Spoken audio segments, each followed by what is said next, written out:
That boat does not look safe, Gal. Bigger Look at the nets as well. teeth. No, I would not put my hands there. Is it safe?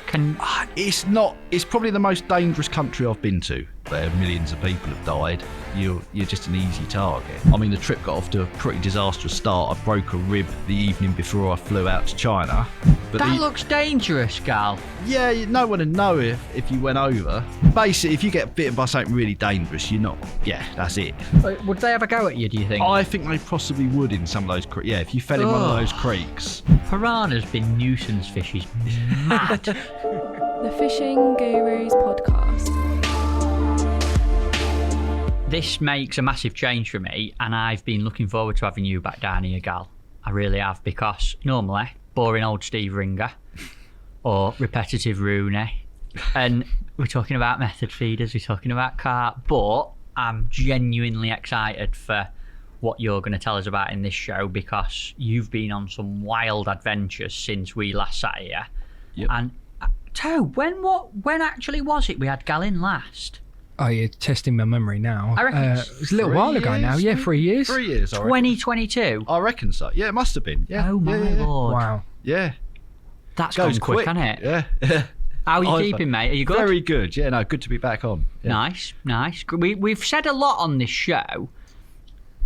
People, please come back, or can you come back and do another podcast? But I think you're the first return guest that we've had that's actually done a proper show. Yeah. Is that right? Yeah, I think so. He is, isn't he? Yeah. Oh, right. Oh, that's good. And when we show you some pictures, folks, of what's coming up in this one, you can see exactly why we've had Gal back. Now, when you left us on the last show, you had a little bit of a mission you wanted to tick off, didn't you? I did, yes. Yeah, big Nile, a bigger Nile perch. I've been sort of after a £100 one. I think I'd had him to 98 when we last spoke. So and on the show. It sounded like you got a bee in your bonnet and you really wanted to catch it. Oh, definitely. Yeah, I was doing quite a bit of time out in Uganda at Merchant Falls on the River Nile, part of the Nile system at the time. I mean, it's an amazing place anyway, just the scenery there, wildlife, everything else, but it's also one of the few places left where you've got some really big Nile perch. Right.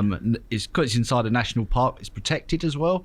I mean, a lot of the places where you used to get a lot of perch, they're not there anymore because they're like a food source. So, yeah, I mean, like Lake Nasser and some of the places in Egypt, they're sort of gone. Well, there's still Nile perch there, but the big ones that they used to catch 20 years ago, they're not there like they were. That's a shame, isn't it? It is, yeah. I mean, it's like commercial fishing, basically. I mean, how the hell do you go about actually catching one now, then, Val? I mean, I say Uganda is one of the few places where you've got a good, a chance of catching something really big. I mean, it tends to do sort of maybe 1, 2, 3 fish a year, like silly size ones. There's you obviously catch other ones along the way, but those sort of like up around the sort of 180, 200 pound or even more. I think the world record's from there, 116 kilos odd. So what's that? 230, 250 odd sort of. Wow. Yeah, 250 something. Yeah, a 256. perch. Yeah, Nile perch. Yeah. Incredible. And they look just like, they look very similar, obviously, to our ones. Well, just on a bigger scale. How did it go, the mission? Because you've started this sort of leaving us on tender straight away. Did you manage to break the £100 mark? Yes, well, nearly missed out 100 altogether and went to 200. It was very, very close. I mean, when I went back, the last trip I did, I took a sort of full echo sounder system out there with me, my own one from home. Because although you've got guides, I do like to sort of do a bit myself and try and find different spots to what they're fishing all the time. So found a good area, sort of a nice drop off, went from about 1.8 metres down to 5-6 metres, and the perch tend to sit on those drop offs and then come up onto the shallower water in the evening to feed. So sort of fished that spot a bit, had a big tilapia live bait out. It was just getting towards dark. We were right on the cusp of when we had to sort of go back, because you're not allowed to night fish sort of in the park at all. You've got to be supposed to be back on dark. Had a bite, hooked into what was obviously a big perch. Started following it down the river. Had a crocodile start going after it as well. No. Yes, a big Nile crocodile about 14 foot was chasing it. So we went after it with the boat and tried to get the fish well away from because they'll take them, obviously. I mean, they're 14-foot crocodile. They're huge. They'll take That is just redonkulous. deer and all sorts, water buffalo, all sorts of things. So You're playing a £199 Nile perch and a croc's trying to eat it. it was trying to eat it. So it's you versus the crocodile at this point. So, but we luckily managed to get it away from the crocodile. I am never complaining about pike problems. No, in a match. crocodile problems Ever again. But I mean, during the fight, after 10-15 minutes, it came up. It didn't jump, but its head and up just past the gill plates came out. And we could see, I mean, it looked absolutely huge. You're fishing like just at one single circle hook, so you just hope, and they got quite sort of membranes sort of around the mouth, sort of similar to our perch. Like bony and... Yeah, and sort of the membrane is, some of it's sort of soft, so it can tear out if you're unlucky. Got you. And there's probably another, I mean, the guide was saying don't lose it, as they do, which really helps calm you down, shouting, massive fish, don't lose it. Yeah. But luckily, after about 5 minutes or so, got it alongside the boat, and he grabbed it, and we couldn't get it in. I mean, it took two of us to get it in the boat. I mean, again, you don't tow them alongside because of the crocodiles. When you catch them, get them in the boat, and we went straight into shore. Found somewhere with a tree because it was just me and the guide. Put a rope over a branch, scales, waist sling, and it went £199. Matt, look at the size of this thing. That's just... looks like AI, doesn't it? It Oh, looks like AI. Yeah. Look Yeah. at the smile. That I was is very happy with that. Yeah. Wow. The only thing is, sitting in the water like that isn't generally a good idea, especially as it's just about dark there as well. So like, all the time we were keeping an eye out for, obviously having had a crocodile chase it while I was playing it as well. You wouldn't get me in there. I'm sat in the not at water all. with something on my lap that I can't move. If anything had come in, Yeah, you're dead. It's going to eat you.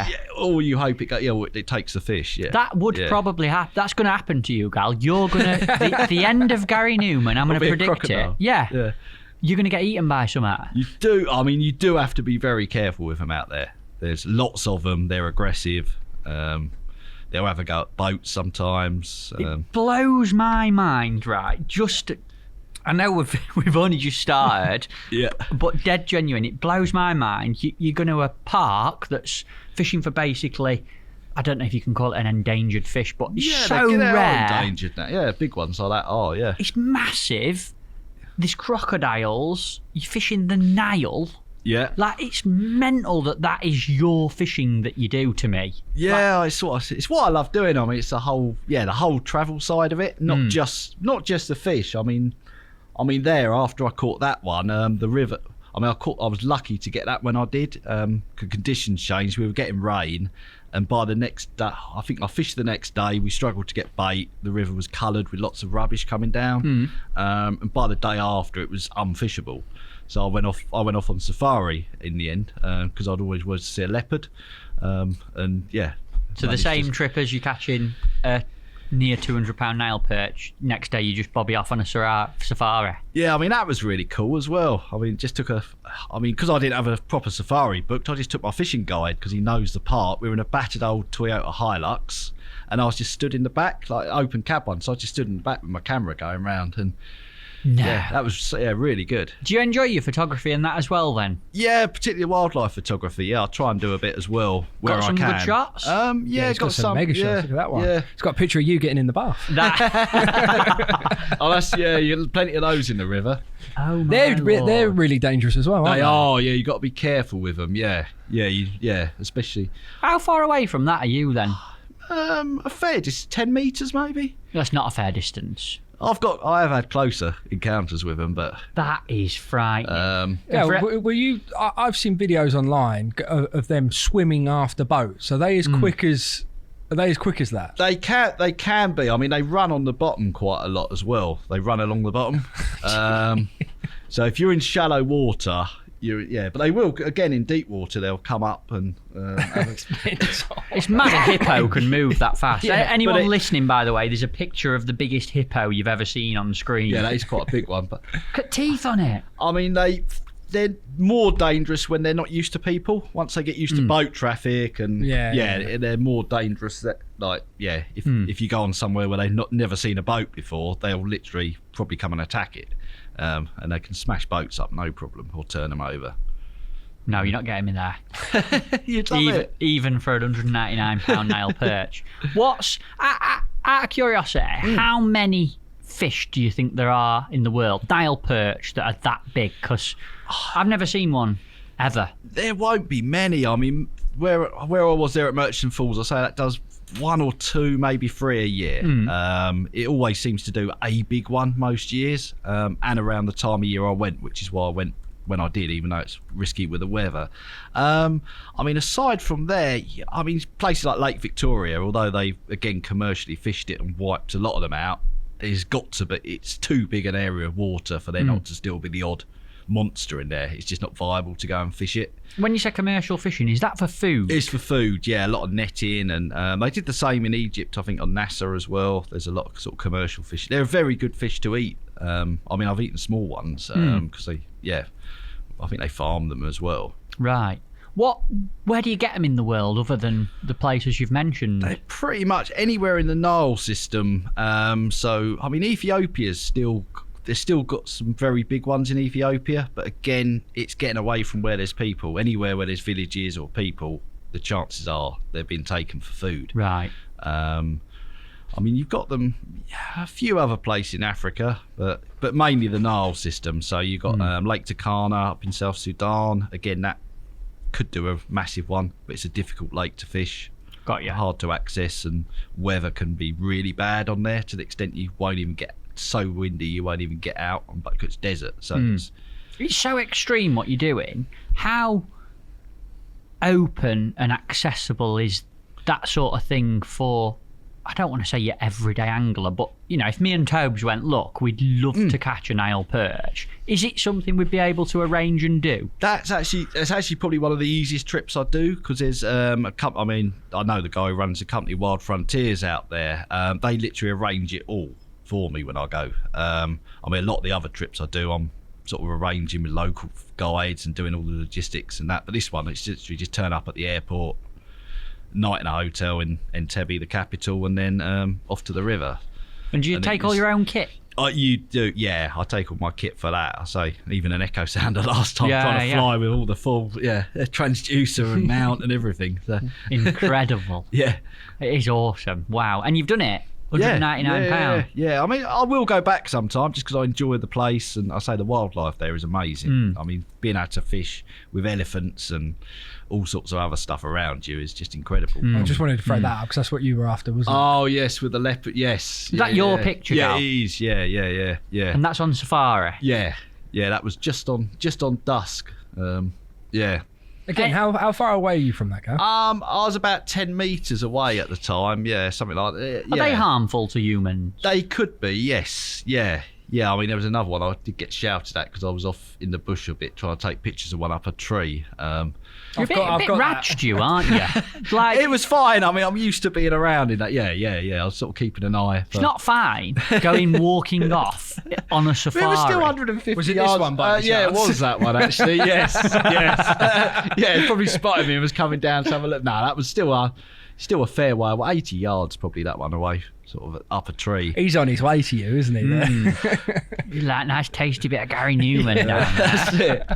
But I had lions like right within touching distance as well on that trip. And these animals are completely wild. They're wild. They're in it's national park area, but it's a massive area. Thousands of miles. Thousands of square miles. Yeah. And they can just roam. There's no fences or borders to it either. They can sort of go out the park if they choose to.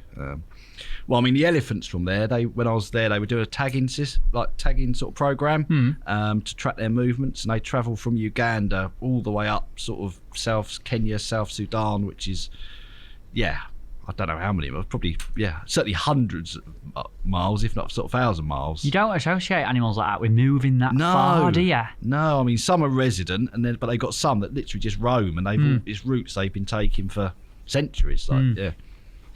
unbelievable. I mean, there's look at a couple them. of them having a go. Yeah, that was on safari. But again, you see those alongside the river. I mean, it's actually quite a distraction trying to go fishing sometimes. If you're listening, folks, and not watching this show, you've got to have a look at some of these pictures that are appearing. These two elephants, like, what they're doing, playing or They're fighting? having a bit of a ruck, but only sort of play. They're play fighting, yeah. A couple of sort of younger ones. But we had a herd of, that was sort of 50, 60 elephants around us at the time, just parked, and there's just elephants everywhere. You looked, they just sort of walked through, and we were just in the middle of them. So you make me feel like my fishing's so dull. Well, it's Honestly, different. It's different, isn't it? Yeah. That's I mean, do you still get a buzz for your UK fishing when you get back from a trip like that, Gary? How keen are you to go and do some fishing back in England? Yeah, normally, I mean, sometimes I'll come back and literally the next night I could be out doing something in this country, like on the Thames, or out carp fishing or tench fishing or whatever it happens to be. I just enjoy. It's all different. Like, whatever fishing you're doing at the time, I sort of enjoy. As long as it's something I enjoy doing, I won't go and fish for something if I don't like the venue or it's too busy. Or I used to a bit when I was younger, sort of chasing big fish. But these days, where I'm fishing is as important to me as what I'm catching. It's got to be both. I've got to enjoy being there. You appear to have little missions in your UK fishing, because I follow what you do quite closely, and I'm really interested in it because I feel like I can learn quite a bit from what you're doing, even for the fishing that we do, match fishing. Yeah, it works the other way around. There's bits from the match side of it, definitely cross over. So 100%. And you had an amazing spring. Was it 2 years ago? Yeah, not this one, just gone. Spring before that. Well, I had 2 good springs on the trot, really. Yeah. Like mind-blowingly good tench sessions. Tell us a little bit about them, because I've never heard of. I mean, one of the hauls of tench you had, if you can call it a haul, was what I think is probably the biggest haul of double figure / big tench certainly I've ever heard of or seen. Biggest that I know of, but yeah.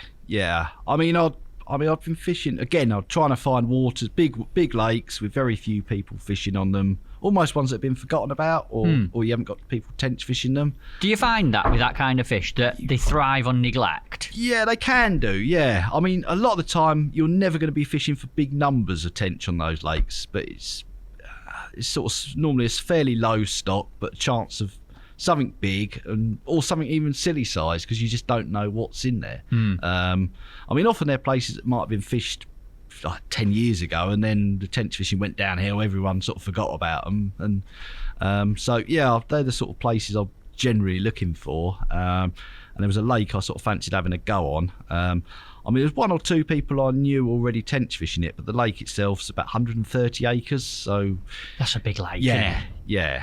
And I knew it had done. A friend had one just over 12 pound out of there. A tench. Yeah. It was a lake it was a lake I was going to have a go on anyway, and bumped into him down on the river, got chatting, and it turned out he was fishing it anyway. So I sort of started having a go on there. They were fishing sort of one end of the lake more, so I kept well out of the way where they were. I mean, to start, I had a few fish. They were good average size, catching a few like 8s and like good 8s. Which is a massive tench in itself. Yeah, definitely, yeah. And then, I mean, sort of found a load of fish probably early May that year in like sunny corner of the lake. But they never stayed there. If you set up in that corner and cast out, you'd get 1 or 2 casts and they'd be gone. So it's not like you could bait up. And even being they weren't in there for long enough to really sort of set up in that swim and sort of wait for them, because they didn't turn up every day. So I got Google Earth out in the end to try and work out, because it shows all the. I mean, it's so useful, things like that. Do you use it a lot? I do. Yeah, shallower, clear lakes. You can see all the bars, and you can almost work out sometimes like patrol routes and things like that just from. Literally, just get your laptop open. Yeah, or even on your phone. Yeah, just maps on your phone. It'll show. Never think about doing that. Yeah. I mean, even just the normal maps on satellite view will show you, not as much detail as some of the things like proper Google Earth, but it still shows you enough that you can see where the bars are and, I mean, stuff like that. So I sort of tried to work out where they'd be moving to from this corner and coming from. And what did you find? There was a swim, it was probably about 200 yards or so away, certainly 150, 200 yards away, that looked good, that I thought they've got to be passing through that area. There was features close enough in that I could fish on Tench gear as well. So what do you call features? There's a really shallow bar, an island, couple of islands as well. And it just looked like they had to be moving through between these islands and then down this bar, the back of it. So I started fishing that swim. And in fact, I think I did about 4 or 5 day session, something like that. And I caught a big male the first morning. Well, yeah, after the first night. 9. I can't remember now. 9. I think big that was. Fish. That's big male. Yeah, it was my biggest male at the time, which I was really happy with. But then it just went silly after that. I had a double, well, 2 doubles the next 2 mornings. I think I had a 10-1 or 10-2 and a 10-9, like consecutive mornings. Then the last morning I had a 12-3. That one of the fish there? That is, yeah, that's a 10. I think that was 10-1 or 10-2, something like that. That's a tench. That's like they're great looking fish in that lake. This as well. sounds obvious, right? But imagine a 10-pound carp. Yeah. But it's a tench. Yeah. It's mad, isn't it? Yeah. Isn't that crackers? And Look at the size of it. They're cool fish in there as well. Yeah. Yeah, Unreal. really cool fish. Is that a male or a female? That's a female. What? Yeah. Right. How do you know the difference?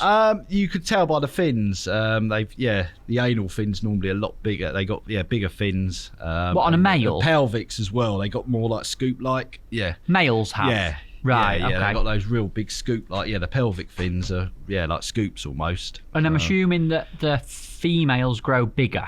Yes, they do. Yeah. Because of carrying eggs, bigger bellies, spawning. Yeah. When they're carrying spawn, and just generally they seem to as well. Anyway. Yeah. Wow. Yeah. So the biggest you caught in this little spell? Yeah, I'd had those 2, and then I say the last morning of the session I had a 12-3, which is Is that your PB? No. That's actually I think that's my fifth biggest ever. I think you spoke about the big one on last show, didn't you? Yeah. I'd had 14-4's my PB. Ridiculous. I think that's my 6th biggest ever. Sorry, yeah. That's a 12-3, that one. Yeah. Look at the size I mean, that was of them. incredible fish, and it's the same one that my friend had caught. Exact same fish out of like 130 odd acres of water. Yeah, so it's I had a bit of luck getting the one I wanted. That shows you have found the perfect spot, though, doesn't it? Yeah, when they're around like that. I mean, they would say they were moving through. I mean, they don't spawn. I'm sure they don't spawn in that area, but they were just there moving in that area that time of year prior to going off to spawn. Right. And I mean, other than friend catching it, we don't know of any other captures of that fish. That's certainly not as a double, so it's quite possibly the sort of second time it's been caught. So, Tactically, I've got to quiz you on this because I'm very intrigued. How do you approach a 150-acre lake for tench? Like, what bait, what tackle, what rigs? I mean, because you're fishing for a smaller number of fish, I'm not putting in silly amounts of bait generally. I mean, I'll quite often put, sort of 15 of the midi spoms of chopworm and caster mainly, and then just a little bit of hemp in there, just for a bit of smell more than anything, just sort of the oil coming off and hopefully draw them down onto the bait. Then you're trying to get them switched onto the caster and chopworm. More caster than anything, because, I mean, crayfish are in those lakes as well. So yeah, and I tend not to be casting often. I mean, a lot of tench anglers every 3 or 4 hours, or even more often, they're recasting. Once I've got my baits out, once I've baited the spot and I'm happy, I've got 3 rods on it, I'll leave them out for 24 hours. If I don't get a bite, I don't recast. I only recast if I get a bite. And do you think that's an edge? I think so. I think not disturbing it, because when you're on a lower stop water, if you get a small group of fish moving and you happen to be recasting at the time, and it spooks them, it's not like on a smaller lake where they might just go 50 yards and then come back. They could go off up the other end of the lake and be gone for the whole trip. Yeah. I've had it before as well. When I catch a fish on those sort of lakes, I'm not in a rush to recast that rod. I mean, obviously, carp fishing, it's all about leave it in the net, unhook it, and get a rod out as soon as possible. But I'm tending to, if I fish 3 rods on a spot, so I've still got 2 rods on it, and I tend to wait and see if I get another bite. Because again, if there's a small group come through, You've nicked caught one of them, if you then start chucking back on their heads or putting more bait out, you're probably going to spook them. I've had sort of 2, 3, I've had all 3 rods go before in quick succession. On that particular lake? Yeah, even on somewhere like that, yeah. That proves that works, yeah, doesn't it? And then you recast all 3 and don't get another bite. So it's sometimes you do, but they've got to be really on it. Unless if they're really feeding hard, I might risk putting another half a dozen spoms out. If I've caught like 4 or 5 and I think they've eaten all the bait, I'll then top up. But I'm not in a rush again to sort of spot on their heads. I mean, other lakes I've fished. I mean, Linear, and I've even Corder Lake, where I used to fish a lot for the Tench. I mean, it's more the early days on Corder, but you could be spotting more bait out, and you're getting bites as the spod's landing. Whereas a lot of the time on these pits, it tends to be different. I think because of the lower stock of them, lower numbers in front of you. Very interesting and clever tactically. I think we could apply a lot of that to our fishing. More patience about when you've got big spooky fish in your swim, being strategically quiet and letting them gain confidence and pick an odd one off. You could apply that to our fishing massively. Definitely. I mean, almost you're basically fishing out the bait that you've already got on the spot. That you've built the spot up, and then you're fishing it out before you sort of change anything. Do you get any nuisance fish using baits like casters and worms? Carp, but that's about really. Occasionally. No, I mean even carp. I don't catch the lakes I'm fishing. They're very low stock. Again, that's why they're quiet, because they're such low stock carp lakes. So what else is actually in there? Because it's a massive lake. There's got to be other fish. There's some good eels in there. I've caught eels before out of there, up to sort of over £4, but I know it's done bigger. A few pike in there, small perch, bream. They used to be, but they've gone. There's not a lot else. I mean, even the carp, there's, I don't know, 30 or 40 carp in 130 odd acres. So you can't tell us what lake it is, can you? I wouldn't. Nah. It's not. I mean, there's lots of lakes that have got as good a stock and are more prolific. It's just, I mean, I like it there because it's quiet. That's the main reason I sort of go. Probably not the best idea for me to try and get you to tell us where it is on a podcast, then, is it? No, probably not. No. Not going to give in at that, are you? Or the other one, no. No. Gal's going to rock up next Maytobe for his Tench session. And there'll be people everywhere. Bibbies everywhere, load of guru gear everywhere. There's not even that many swim. Yeah, You're almost making your own swim sometimes. Matt and Frankie sat there doing a vlog. On it, What about tackle and tactics in that way? Is there anything complicated or any secrets you've got to your kit? Because you sat there fishing for massive tench. There's not that many of them. You must have a lot of confidence in what you're doing. Rig-wise. I'm very confident. Yeah, rigs these days. I mean, most of my tench fishing is with the same rigs, which is, I mean, basically a method style. I mean, I prefer a lead to a feeder, just because it's a little bit less obtrusive on the bottom. It's basically just an inline lead. A guy makes them up for me because you can't get them commercially, and just method mix moulded around that. But with a hook, I fish fairly long hook lengths. I'm on like 6 to 7 inches, but folded back inside the method ball, and then with the hook bait sticking out of the side, basically. It hangs out only by about half an inch sticking out the side. So all your hook length's basically in it, and then your little bit just with your hook on. Yeah, literally just hang the hook between your fingers when you mould it. So it's sort of, it's quite easy to do. And what about hook bait? That's rubber caster. I fish, and red rubber casters. Enterprise ones I've always used. I don't know why, they just work better than the natural colours. Just on a little hair rig? Yeah, hair rigged. Again, not a mega long hair, maybe half an inch or so from the bend of the hook to the bait. Just 2 of those mounted on the end of a hair. And I'm assuming you use rubber casters because you can just leave them out there. You can leave them out there, they're buoyant as well, so your hook's sat on the bottom and the bait's just sat up off the bottom.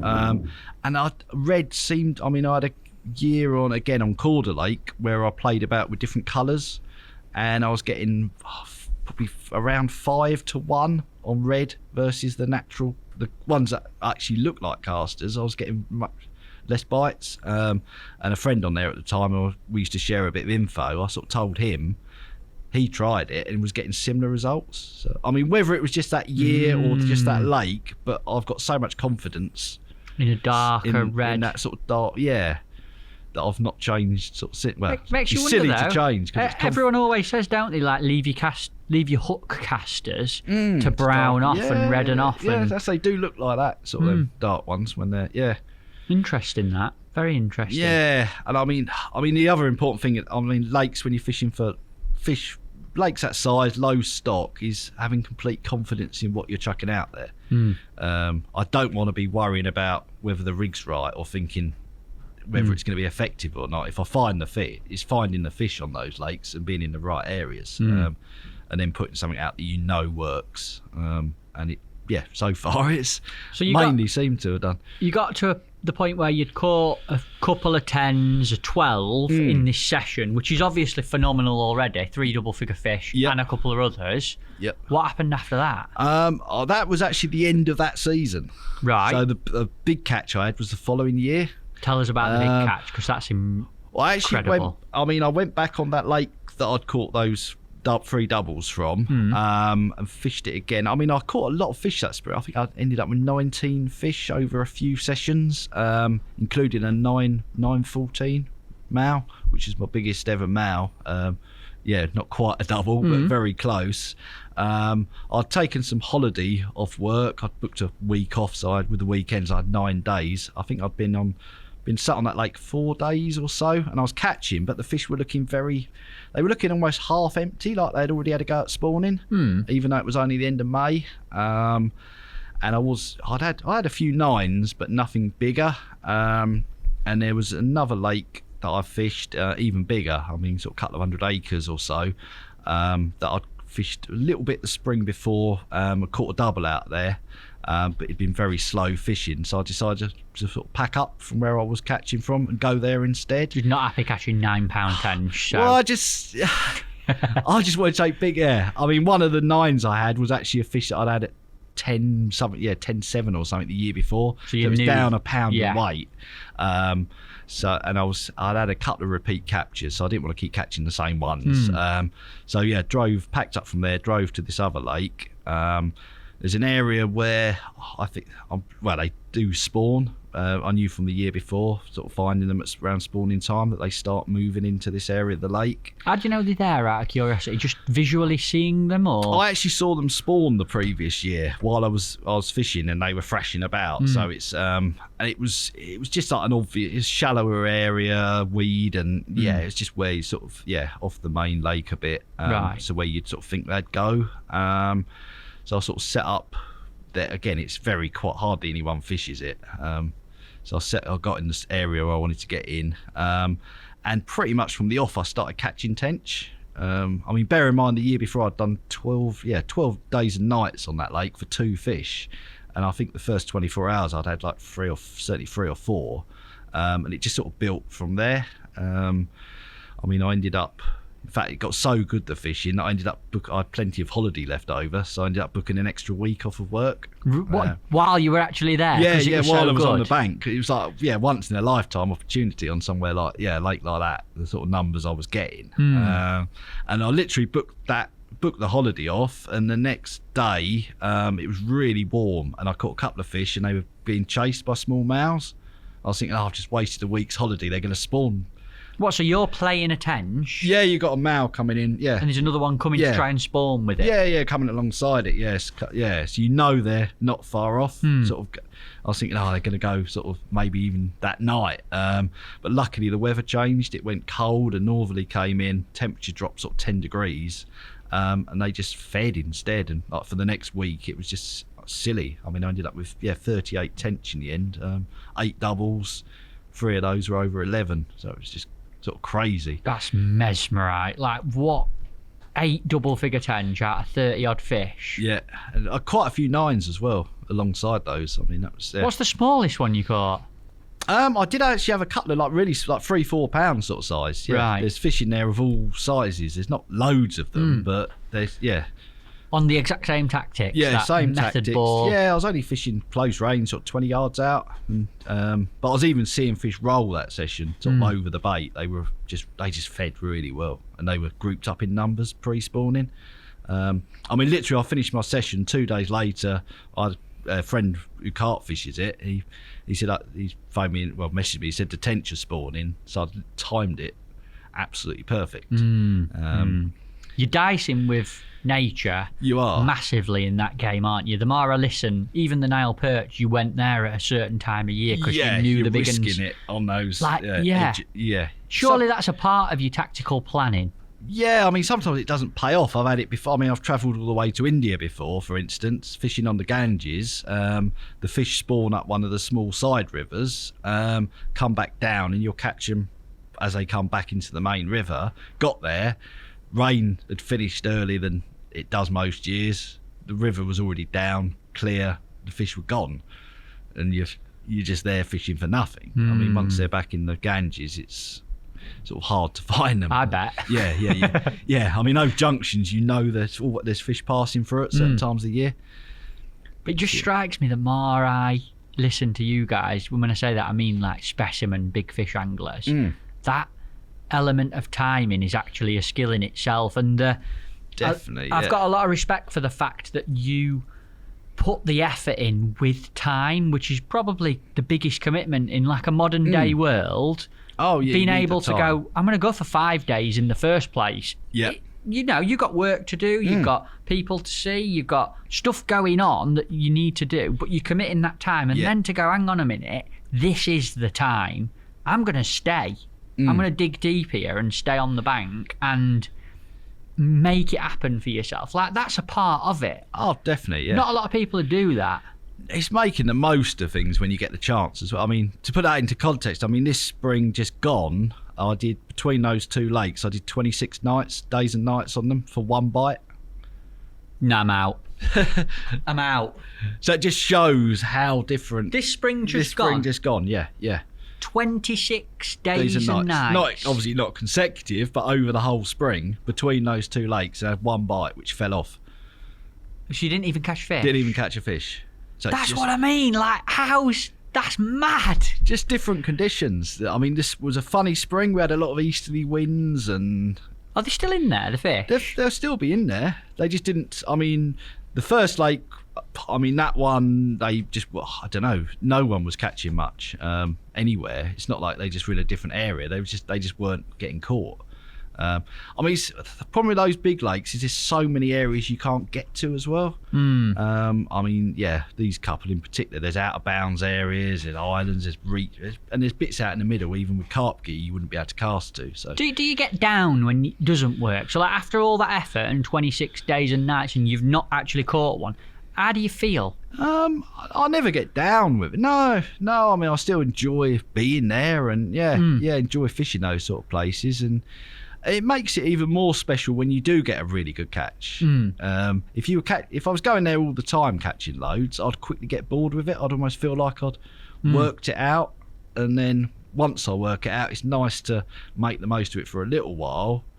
But then I almost want to move on and do something different. Sort of, so you keep learning stuff. You're not just repeating it over and over again. I mean, it's nice for a while. I say if you spend a year or something working something out to actually make the most of it, but it does, when I stop sort of learning or playing about with things, it gets not boring, but I want to do something else once I get to that stage. It's very relatable to competitive fishing when I listen to you, as in you put in all the effort in knowing that it's really, really difficult, and loads of people, I mean, people like Ringer, he always says if he didn't go match fishing, the nearest thing would be difficult fishing for big specimen fish. It presents that similar challenge of because thinking about it all the time, and lots of effort, lots of prep, lots of time, and it's going to go wrong. Yes, you're going to fail, but when, like you just said, when you catch them, the high is really high. Oh, it is, definitely. It must be the same with you though, working out like a match tactic or something that you think's going to work, then you actually go and use it, and it does, and makes a real difference. Sometimes travel to the other side of the world,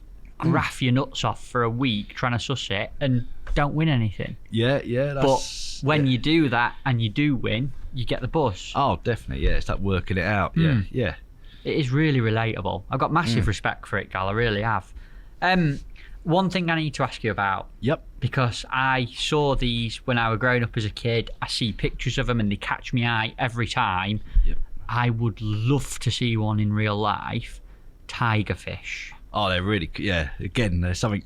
Again, since I was a kid, really. It was Paul Boot and Jerry Wade's book, Somewhere Down the Crazy River. You spoke about that on the last podcast. Yeah, I'll definitely mention that one, and more, for the marcia as well. Half of it was marcia fishing, but then the other half was on the Congo River fishing for Goliath tigerfish. I mean, What's the difference between a normal tigerfish and a Goliath tigerfish?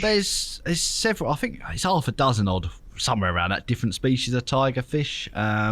A lot of them. Some of them grow to around £30, but the Goliaths are just so much bigger. I mean, they go to over £100, and you only find them in the Congo system. For people who wouldn't know, where's the Congo? It's West Africa, sort of down, sort of towards. It's basically on the equator, right? But on the west side, but it can be very warm there. No gingers allowed. You would struggle at certain times. Yeah. The sun is so hot. I mean, the boat, literally, you can't even walk about on a wooden boat in top of Toby's head would definitely need covering up, wouldn't it? Yeah, that would be gone, wouldn't it? I mean, I was putting factor 50 on and getting burnt on the back of my hands where you're holding the rod. If you could get a little wire running from Toby, you could use his head as a solar panel to power the boat. Couldn't you? Wow. You won't be far behind, mate, with your hairline. Behave. Stressed that working with you. So you're on the equator. Yep. Southwest Africa on the Congo River. Mm-hmm. Mad play. I mean, I've been out there I've done 3 trips out there now. Once on what was the Belgium Congo, the DRC, Democratic Republic of Congo these days, on the Kinshasa side. That was the first trip. I mean, even that, it took, I think I've been trying to go there 3 or 4 years. Trips kept getting postponed. Why is that, Gary? COVID. I think the first time was COVID, just difficult travelling, and then the next 2 years there was fighting going on, right? Sort of tribal on a smaller scale than. I mean, the Congo's always had problems for years, but more on the east side of it, opposite side to where the river is. Sort of, I mean, full on war there. Millions of people have died. You don't hear that much about that part of the world and that kind of thing happening, do you? No, there's I mean, it's a spillover from the Rwanda war. I can't remember which side it was, but from there they got kicked out and moved into the Congo, which is next door, and basically set up a rebel army, and they've been fighting with the Congolese government ever since. And is that still happening now? They actually had a truce recently in the last few months. It was M23 rebel group. They were taking over quite a lot of territory there, but they came to a truce. Whether it will hold, I don't know, because it's been going on and off for years. Have you ever seen anything when you've been there that relates to the Troubles? Or? Because we're on the other side of the Congo. You're probably 800 miles away from where the fighting is, but even on that side, it's again tribal stuff, like over who owns what historically, and sporadically you'll get fighting breaks out. A few thousand people get killed or whatever, and then it's so. Is it safe? It's not. It's probably the most dangerous country I've been to. The Kinshasa side I was on, the DRC side. Do you ever get scared? Not really. No, you just got to be careful. You just got to be sensible. It's like when I was spent a night in the capital, Kinshasa. You don't go out the hotel walking around. It's not the sort of place you would just go wandering off. Why? What could happen? Anything really. I mean, there's 20 odd million people live in the city. A lot of them it's one of the poorest countries in the world. They see you walking about, mobile phone, watch, or whatever you happen to have. You're just an easy target. But on the river the river was fine once we got out of the city and up onto the river. It was absolutely no problem at all. Is this the Congo we can see here? That's the Congo, yeah. I mean, it's a big bit of water. I mean, I think it's like 16, 17 kilometres wide in its widest part. That looks not even like a river. It's that wide. No, I mean, that's a narrower bit. That's probably only about 2.5, 3 kilometres wide at that point where we were fishing. And is it fast flowing? It can, yeah. I mean, it can be in places. I mean, it's not like raging torrent coming through. It's a very powerful river. It's very deep. I mean, there's deepest river in the world. Is it? Yeah, I remember. I think National Geographic, they did a documentary on it basically they surveyed it, not a fishing one, but just on the river itself. And yeah, 200 metres I think they found, deepest place, which a river is crazy. What the hell's that boat there? These are all your pictures, by the way? Yeah, they are. Yeah, that's you get these. I mean, it's actually one of the busiest rivers I've ever fished in terms of boat traffic. It's a major trade route because it goes all the way up to the Central African Republic and then beyond. But those boats could take anything up to 2 months from the capital to get up river to the furthest point that they're going to. What's going on there with that boat? Because basically, it's people set up on that. They literally just live on the boat for. They're just barges, so they've set all those. You got all the tarpaulins. So that's all people set up. They're doing their own cooking, sleeping just out on the open deck with just travelling. Yeah, for like up to 60 days just to get to where they're going. Yeah. I mean, and again, I mean, that's, I say, going back to what originally got me to go out there, Jeremy Wade's book. I mean, his first trip, he was travelling on those. Was he really? Yeah, he just literally just went off when he was a lot younger then. I think he was in his 20s, just went off and jumped on one of those boats. And yeah, you do get a lot of them. I think they lose one about once every couple of weeks, I reckon. One goes down. So that's a boat that's obviously, there's a picture on screen now. It's a wreck, really, isn't it? Yeah, I mean, the boats are they're wooden. They're in terrible condition. You see some of them going, they're totally overloaded, some of them. But yeah, I mean, that one, luckily, they've made it into the shore. But you see wreckages of them out in the middle of the river where they've gone down and all the people have just, gone. What, washed away? Yeah, you wouldn't want to fall in that river. It's not a high chance of getting out. No, it depends where it was when you went down, but there's a lot of whirlpools and strong currents, and yeah, you'd have to be a bloody good swimmer to. Not to mention the amount of predators probably in there as well. It's not actually as bad as it used to be. There was, unfortunately, there was a lot of crocodiles, a lot of hippos, all that sort of stuff, but because it's so busy with people and they're looking for sort of any food they can get, there's not a lot around. There hasn't been for sort of several generations. Yeah, all been eaten. Although I have seen hippos, on a couple of places on there. Right. But they're rare these days. So, I know I asked you about, how easy is it to go to the Nile? How easy is it to go to the Congo then? Because surely this is a little bit more difficult to plan. Yeah, there's people. The first time I went out, well, both times both sort of sides I've been to, there's guides out there that you could. You need someone local anyway who knows the river. How do you get hold of one of them, Gal? Again, sort of friends of friends more than anything. The first time I went, it was with a guy he was in his 70s, old guy Pierre. He's been fishing for Goliath tigerfish for 30, 40 years. And is he a local guy? Yeah. He's not. He's Belgium originally, but he's been out there. He's got mining businesses and all sorts of things, coffee plantations. So it's the fishing's a hobby for him. He does the odd guided trip just to get out on the river, I think, more than anything. But he was very knowledgeable. But then the last 2 times I've been back has been on the other side of the river, the Brazzaville side, which used to be owned by the French. And it's safer that side and more predictable. So sort of gone there and again got a guide sort of again through friends who sort of knew the guy. He was just sort of starting up there. There's a lodge on the river as well, which is owned by the health minister for Congo Brazzaville side, which is very handy. You stay there? Yeah. Stay at his place. Yeah. Made for fishermen? Well, for anyone who's you get the odd fisherman going there, and then you get other people using it. We had all sorts like generals coming in, and the minister himself with all his friends and family, and that he's been there a few times. We've been there. Wow.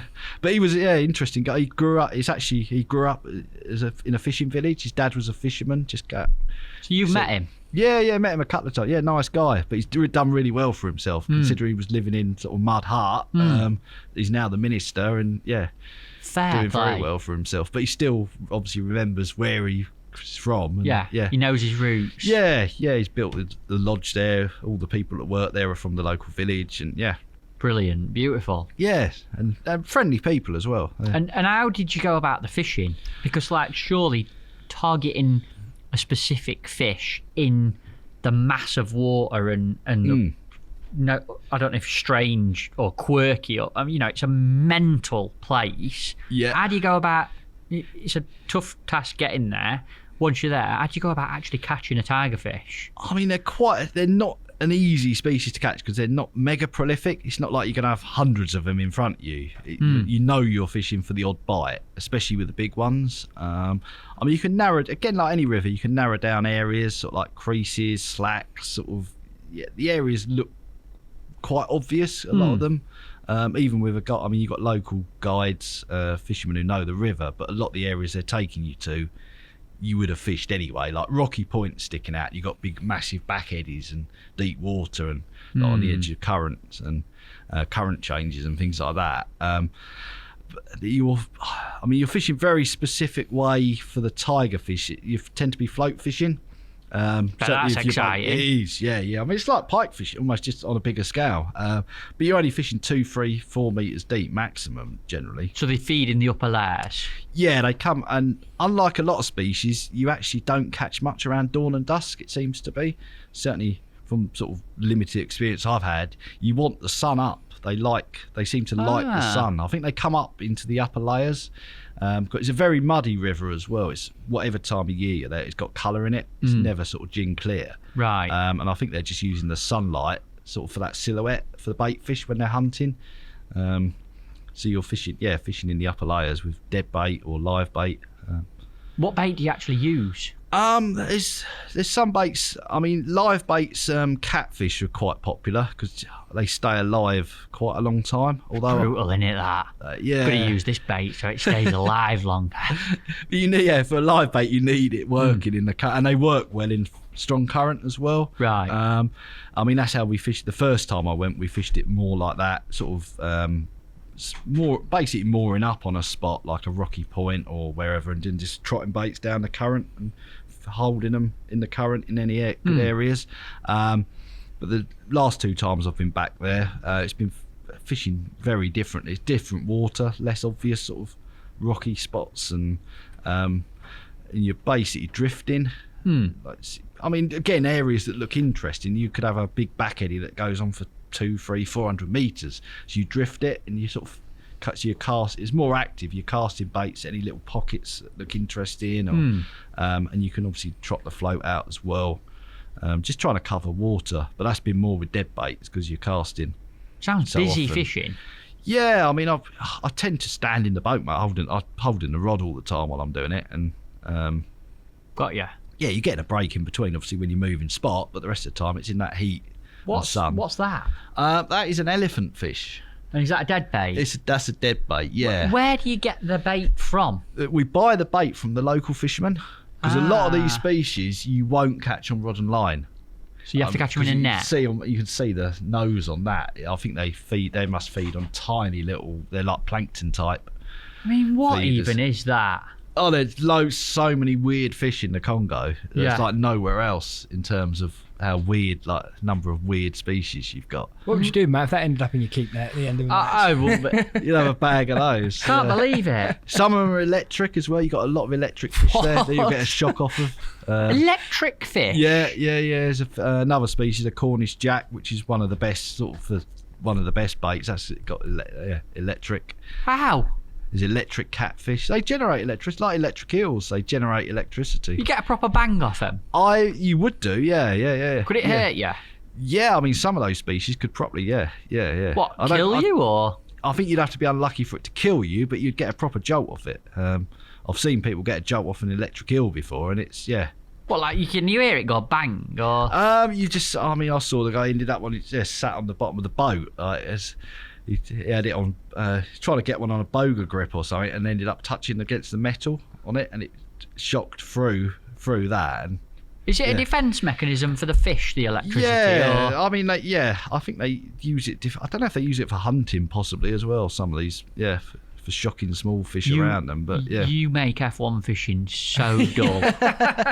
Honestly, It's mad, can you isn't it? imagine? Yeah. Just imagine if you could get, like, for match fishermen, like, listen, lads, I've put 10 electric mirrors.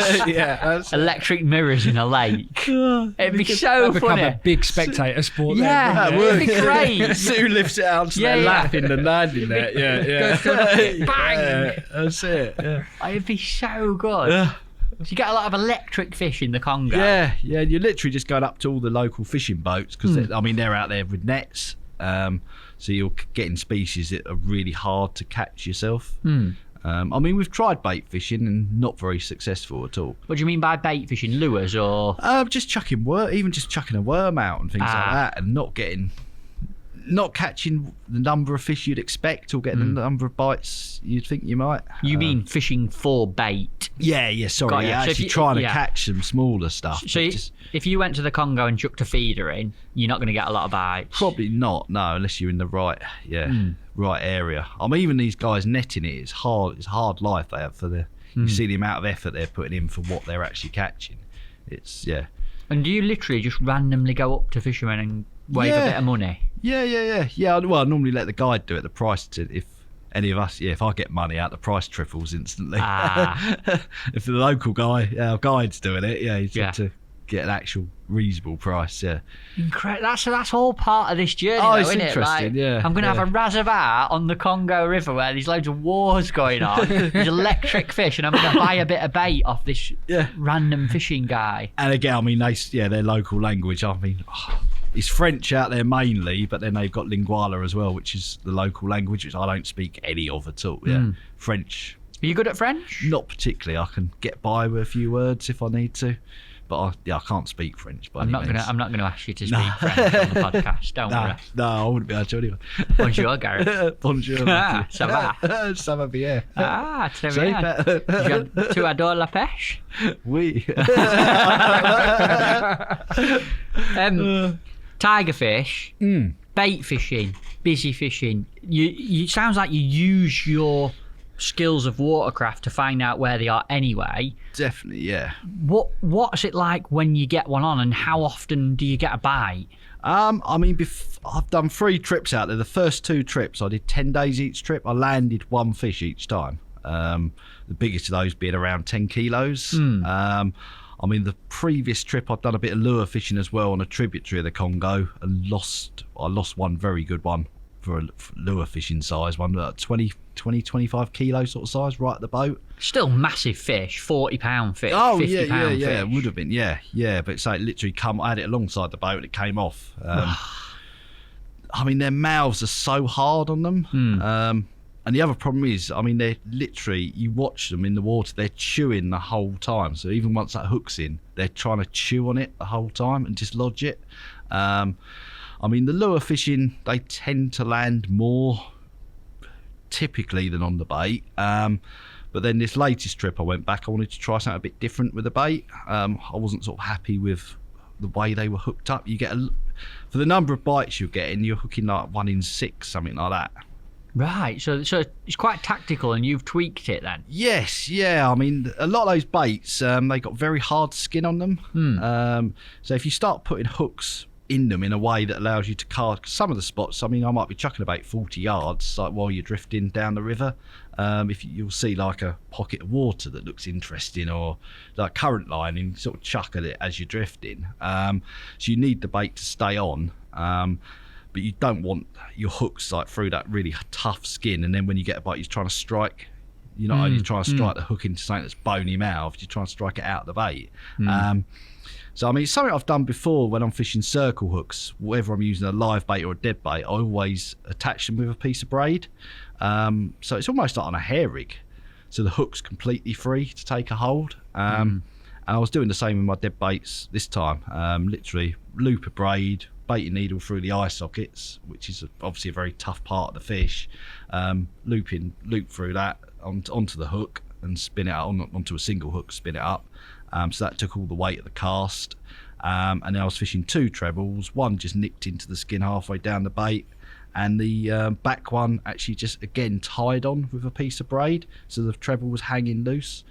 Because quite often the fish will they'll hit from the tail end and try and disable the fish, then come back round. So if they don't take it in one gulp like the big ones can do. So you're leaving maximum hook showing. What you're aiming to do. Basically, the single was taking all the weight of the cast. The 2 trebles, I say, even the one that was in the bait was nicked so lightly through the skin. It was just so holding position almost and come out. I'd also rather than fishing your hooks in series like you often do with a wire trace, I had them on 3 separate pieces of wire coming off of a solid ring. So when you're striking, you're putting force through to all 3 hooks, not trying to strike through a series of 3 or 4 hooks. Got you. So if you had it all on one line, your back treble You're is not getting getting any pressure on that. If the front one nick, I know even with having separate bits, you're not moving them so much, but you got a bit more. If one of them nicks in, the other And is that two all can your still... idea and thinking? Yeah, basically, just playing about with different stuff since I sort of came back. Yeah, You clever man. yeah, and second day out there, the latest trip, we'd sort of fished the morning, went up into a spot that I really liked from having fished it the previous year. I literally dropped a bait off the side of the boat, started trotting it back down the flow line. It got rod length or so, 2 rod lengths maximum off the back of the boat. How far into the trip's this? Second day this was. So you've not had one first day? Not had one the first day. I think I had a tiny one, about 2 or 3 kilos, hit a bait, and you don't hook up on those because they're using quite big baits. They literally just hit the bait, grab it, let go. But yeah, second day, float got just down past the end of the boat, went under, hit it, and could tell straight away it was a big fish. It was strip line really quick. And What do they fight like? Their first run off them is so fast. This thing, it went under the boat and all the way out the length of the boat. So I had the rod, trying to plunge the rod off, clicked off a bit on the clutch once I'd hooked it, rod under the boat, and then trying to get the rod round the front of the boat to carry on playing it, and keep it clear of the engine and everything else. But yeah, once I got the rod round, it was probably about a 10-minute fight after that. It didn't jump at all. A lot of the sort of smaller ones, they'll jump. Often when you hook them, they'll jump straight away. Even like a 20-kilo one. This thing didn't jump or come to the surface at all, and just felt really heavy. Did you know it was something? Knew it was big, but then it came up. Yeah, it looked massive when it came up, like when we first saw it. And how big was it? 74 pound. No. Yeah. That's 50 pound bigger than anything you've ever seen before. Yeah. It was. Yeah. Oh my! Have I got pictures of that? Yes, there will be. Yeah, Come on, yeah. just get your finger out. I've got pictures, or I've got a video. If Video. Do you want the video? Video. No, I think the video is of the of a different capture. It is. Gal, Yeah, is it? that's Yes, what- that's what I wanted to Right, say. save the video then. Do you want to save the video? Yeah, save the video. Okay, Let's have a look at the tigerfish first, Okay. because when you see these folks, it just stops you. They don't look like a fish, do they, Gal? No, they're so cool. they got double hinged jaws as well, so they can. Yeah, the mouth's not that big on them, but then they can open their jaws a lot more. Look at that. Oh, they're cool. They are cool fish. So everything you've put on screen so far doesn't look real. Even the big Tench looks mad. And the teeth. That's teeth are wild. yeah, Aren't they? I think that's an old fish, old female. I think that is. It looks older. It's not got much. Quite often they got reddy colour in the tails, and that one's not got any colour. So I think it's an old. How old? Do you have any I sort don't know how old they grow to be. How old they get to be honest. I don't think they're massively fast growing. I can't believe they swim about in a river. Yeah. Actually, you just go for a little paddle in the morning. No. or like- Yeah, you wouldn't want to get bitten by one. Those teeth are. Are they dangerous to humans in any way, or? Not really. If one bit you, it'd do a lot of damage, but it wouldn't attack you. You're not going to be paddling in the river and it suddenly attacks you, I don't think. Right. But they're. Yeah. You can see why they're hard to hook when you look at that mouth, that though, mouth can't is you? just bone, a bit of cartilage, but that. Yeah, that was actually, there was 2 hooks in that one. 2 of the hooks went in, so the rig was working. And how did you feel? You must have been really happy catching that. Oh, yeah, on that your was- own little tactical tweak. Yeah, Second to day. catch it like that. And that was almost trip made, sort of straight off. I still had 10 more days. Yeah. The trip had actually got off to a bad start because Air France had left all of our luggage in Paris, That's not which ideal. wasn't ideal. So we got delayed 24 hours. What, in the tackle and city. everything? All your Everything. kit? Rod tubes. I literally had my hand luggage. Oh, That dear. was it. And the other guy I was with, he had his. Yeah, that was it. We both just had our hand luggage. So you just chill out for a day. Yeah, and luckily again, it all turned. Yeah, luggage turned up the next day. Wow. And yeah. Is this the video? Is this a different fish? That's a different fish. Yes. So is this the same trip, different fish? Yeah, that's probably. I don't know if that's the first or second. Yeah, I'm not sure if that's the second or third one I had actually. I'm not being funny. That boat does not look safe, Gal. Oh, they're so stable compared to some of the other things. What even is that? There's a pirogue. I mean, they're Let me play this for you. they're Hang on. very stable. They're flat bottomed and yeah. Look at this. Oh yeah, that is I think the 63. I think. The river is huge. Oh, you can can't see how the- vast it is there. You Yeah. can't even see the other bank. No, it's quite often got that sort of haze on it as well. Are you moving there? Or are you anchored? No, we're just drifting. So we're probably in a slightly slacker area. But we are moving. Yeah, the boat's not attached to anything. It's how you pin fish down in that water is ridiculous. It's chocolate brown. Yeah, I mean, You wait until you see it come in. I've already watched it. You wait. I haven't watched this one. No, it's Look at the it's float. incredible. yeah, it's big old float, 150 odd gram one. But that fish jumped when I first hooked it as well. Bet you lose a lot of them when they jump in, don't you, Gal? Yeah, well, I say jump. It came half out the water, and I could see it was big. I mean, I was fishing about 80 yards down the flow. Oh my god. That is a 63. Yeah, Oh. yeah. Size Need of it. bigger Look at the nets as well. teeth. No, I would not put my hands there. Oh, I definitely would.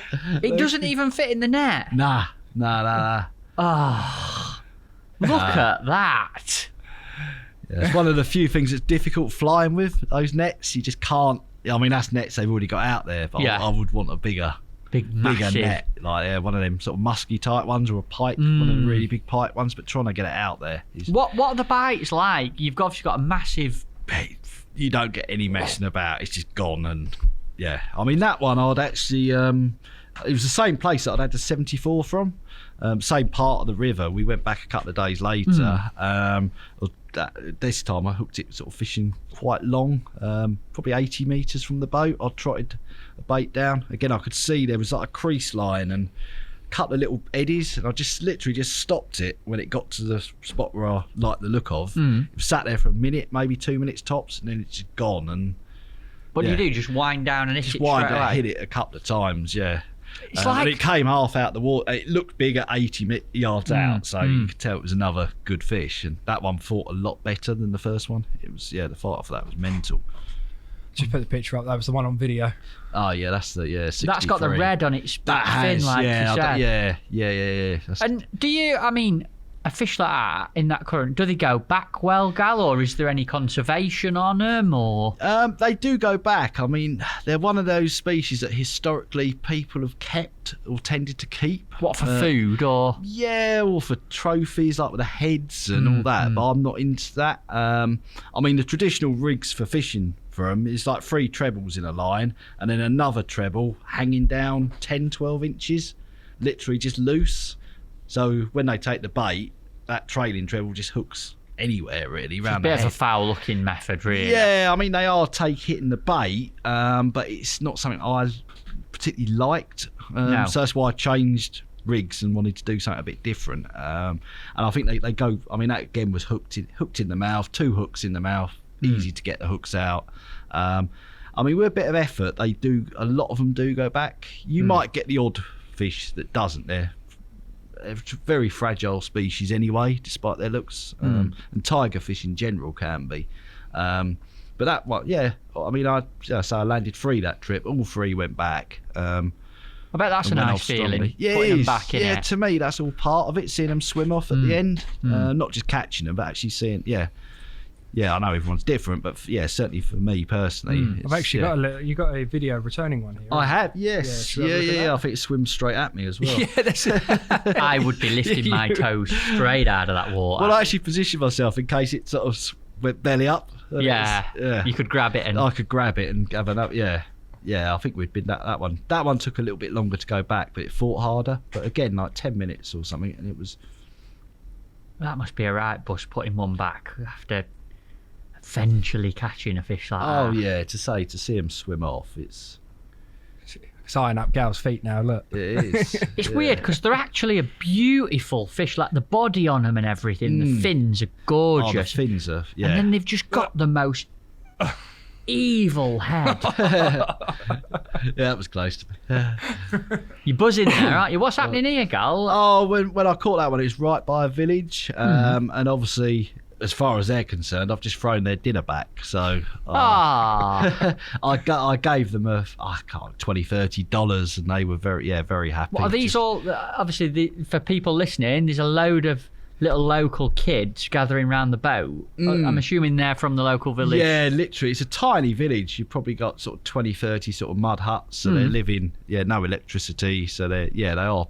There's a lot of poverty there, but they're pretty happy though. A lot of the people. Are they? Yeah, they're friendly and happy, and happy to have you there doing what you're doing. It's not a problem. Yeah, and I mean, although you're putting back a fish they would eat, there's other fish in the river. They're out with the nets. It's not like that's their only food source. These Goliath tigerfish. There's no reason to be keeping the big ones.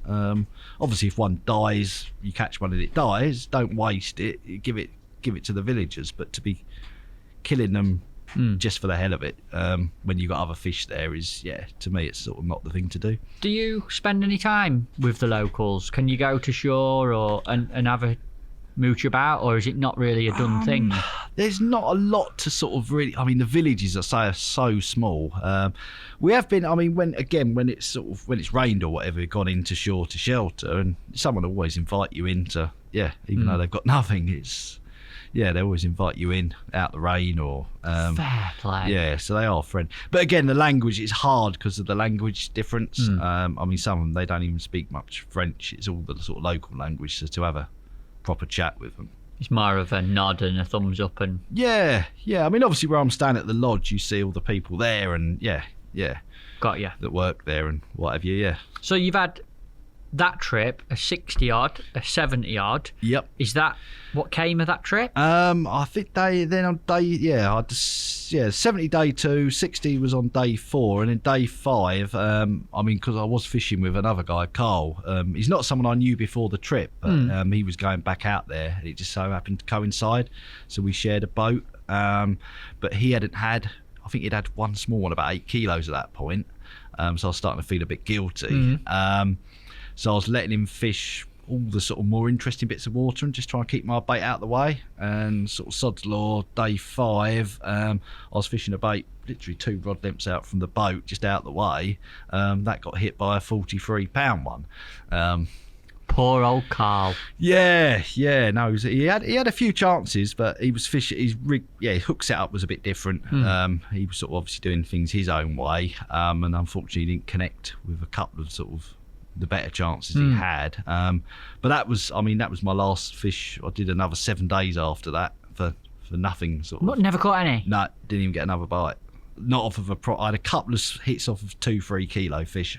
Is there any way you can catch anything else by chance when you're fishing like that, or is it not just really. going to be tigerfish? The float fishing at that depth, you're only really going to catch tigerfish. I mean, there are Nile perch in that river as well. I'm not sure if they're exactly the same species because they don't seem to go very big. Most of the ones I've sort of seen sort of been like 10 kilo, that sort of size. And you don't see very many of them, but they tend to be more on the bottom. Right. So you're not likely to pick them up. Maybe on the lures if you're lure fishing. I know, got South African guy I know. Second trip I did out there, he caught one about 8 kilos on a lure, but there's not like there's big catfish there as well actually. What species of cats? They call them a camber locally. They go, I think, potentially like 100 kilo sort of size. Not interested for you to catch them? It does interest me, but again, it's just having the time to. You need to be night fishing, so you can't be out all day. Again, with the guides, obviously you can only have them working so many hours a day anyway. It's obviously not fair. So the nights we tend to not. You need for the catch you need to be out all night. I think. Got ya. And fishing very deep holes for them. If obviously like you've been there now and you've caught the massive tigerfish, would you ever go back and do that again, or do you see that as sort of ticked off for you and your fishing? It's somewhere I would definitely go back and I've not got a trip booked at the moment, but it's definitely somewhere I plan to go back to, especially having sort of almost sussed out what seems to work a bit. I mean, I could go back there next time and get 5 bites and lose them all, and then think, the rig wasn't that good after all. But I think it definitely made a difference in terms of the hookups this time. I'd like to see the rig one day. Yes. Yeah, I'd like to actually fish with the rig. You could try it on your match. Yeah. Pole fishing. Right? Probably get banned. You might do, yeah. Be good for the carp on some of them. If you just lifting and dropping. Be good for foul looking them, wouldn't it? You might get 3 at once. When you come on last time, Gal, you talked about catching a certain number of £100 plus freshwater species, and I think you got up to 7 or 8. 8 at the time. Yes. Yeah, which is phenomenal in itself. Obviously, we've touched on the big Nile perch at the start. That's took you to 9. Have you got to what was your target of 10 yet? I have, yes. I actually did it in China last year. Ah, Yeah. I think I know what this is. Yes, a species called a black carp. They're not something you find. I mean, they're stocked in a few other places, but they're mainly native to China and Japan in the wild, in the river systems and. So you call it wild black carp? Yeah, I mean, we're fishing on a lake. It's, I don't know, around 1,000 acres, 1,200 acres. So it's a fair-sized lake. I think 14 kilometres around it, something like that. Massive. It's a fair old bit of water. But it used to be part of the Yangtze River system, where black carp are sort of natural too. So the stock in there, they're all fish from the river when they dammed it. It's never been stocked artificially. And what's a black carp like? What is it? It's so hard to describe. I mean, they're a little bit grass carpy looking to some extent with shape and that, but then the mouths on them are totally different. They got more of like a barbel mouth or something like that, if anything, because they pretty much feed on mollusks, so snails, clams, crabs, crayfish, that sort of thing. Bottom feeding fish. Yeah, and used for turning rocks over, and they'll sort of come in and, I mean, they farm clams in some of those lakes. If they get black carp, I mean, they have to protect the bits they farm them in. They farm them in these little squares on the bottom, and the black carp will literally come in and eat every single clam. So they're aggressive fish. Yeah, they feed. Yeah, I mean, we're baiting with quite a lot of snails, like water snails. How do you get them? You just buy them in the local market because the region, it's near Shanghai, we're on fishing, and they eat them in that region. It's sort of, common sort of food source. So you buy a load of live, fresh snails? Yeah, they're live, yeah, sort of using sort of 20, 25 kilos of snails a day. Oh my God, you basically look at them. Yeah. There's some on screen if you want to have a look, folks. Look they're all alive. They are, yes. Ugh. Yeah, they're heavy as well. For 20 you don't get a lot in 20 kilos. Do you eat them? I'm not a fan of snails. No. Textures. Yeah, I've tried them in France, but not a fan anyway. Right. So you're basically replacing boilies or pellets with snails to catch them. Yeah, it's very much like fishing for carp in the UK, but just scaled up. I'm using 2 of those on a hair rig. Literally just using a baiting needle to make a hole through the sort of foot end of them, so you can put a needle through and sort of thread them on. I think there we go. Oh, We've got yeah, a there picture you go. of it. Yeah. I mean, the bit of cork is literally just to separate the 2 snails. They're so heavy. I mean, you could put a whole wine cork on there and it probably still wouldn't pop 2 up there. Proper heavy then. Yeah, because they got that foot, they literally take water, because they're a water snail, they take water on, seal themselves up, and then so they're full of water as well as the actual sort of body of them. Must take some crunching them for a fish. Yeah, I mean, I've not seen the phalangal teeth of a black carp, but they must have strong ones to be able to go. Yeah, the amount they're eating as well. And what hook's that? That's one of the quarter hooks actually, a wide gape double X, size 2. It's a big old gaff. Yeah, big old hook. Yeah. But they got really rubbery mouths as well. Right. And that's your actual rig. That's what I've. Yeah. That I was sort of played about with rigs a bit, but sort of came up with that. It just sits quite nicely. It doesn't. I use a piece of foam on that as well when I got dissolving foam when I cast out. What's that for? Just to stop it tangling, pretty much. Yeah. Stop the hook catching over. Yeah, and the swivel sliding back. I mean, with a normal hair, because of the weight of the snails, it can wrap around the hook quite easily. So I'm sort of just mounting them like that. So you've never fished for these black carp ever before, and last year you went out there? I've done 2 trips now. I did, the first time I went out there was a year before. I had them to £78 that trip. Had a few, but we were there. I was probably there a bit late in the year, sort of November time. It's just starting to get cold, and the fishing was good, and then sort of switched off. So last year went a bit earlier, and that's one from Look at just that. Popped up. That was a 78 from the first trip. It was Massive 77 odd, yeah. I said it for every photo that's appeared. They're weird fish, aren't they? They are, and the Look at tails on them that. are huge. I mean, It is a bit grass carpy, isn't it? Yeah. they are. Yeah, they've got, say, different mouth and then different tail, but they are. Other than that, the actual body shape. I mean, the fins are big as well on them for their size. Do they pull? They're really weird fight. They're very short sort of bursts. Very quick. I mean, they switch direction really quickly as well. Right. I mean, for a fish that's so big, I mean, they can literally be going in one direction. Within a second, they turn around and off in the other direction. Shoot the other way. Yeah. I mean, the fight's not mental often, but when they go, they're very quick, sort of short runs. They're actually beautiful fish, aren't they? Oh, they're stunning. Yeah. Yeah, really interesting. Just a bit different as well. But no, I mean, last year when I went back, I mean, the trip got off to a pretty disastrous start. I broke a rib the evening before I flew out to China. How? I get problems with my back. The muscles are all locked up, and I'd had a chest infection. I coughed, and it literally back must have been at the wrong angle with the muscles tight, and it broke the rib. Come on, you can make a better story up than No, it was such a silly thing. I mean, I was in agony. So you've been to Africa and Brazil and all these weird places catching crazy fish that could have like headbutted you in the rib or something. Exactly, and cough and go and do that. You had a cough. Yeah, I was in agony. Went up A&E. They told me I'd pulled a muscle. And the next morning went to the airport anyway. I had to get taken. I got wheeled around the airport in a wheelchair by a bloke and got taken up on one of these lift things and through another door onto the airplane. I mean, luckily, because it was a long flight, I had a bed on the plane anyway I'd booked, so I could lay down, but it was just, it wasn't a good 15 hours. Oh my. Right, I'll let it say something different now this time. Goliath tigerfish tail swoop. Yeah. There you go. But no, after a couple of days in China, I thought this definitely ain't a muscle. Like, you could feel it. And went to a Chinese hospital. And within, I don't know, I was only in there 3-4 hours, and they had everything sorted. Like, what did he do to you? CT scan. They did it, and then saw sort of 2 or 3 different consultants. They could see it was a broken rib. Gave me some painkillers and anti-inflammatories and bits, and I think that it cost me less than $50. And they had everything done within that. Was like, good service. Oh, amazing! Yeah, it was only a small town, a small city where we were. It wasn't like we were in middle of Shanghai. And did you just walk into a hospital? Yes, yeah. What? Hello, I've got a problem here. Can you help? Yeah, I mean, luckily, my friend who I fish with out there, his wife's Chinese.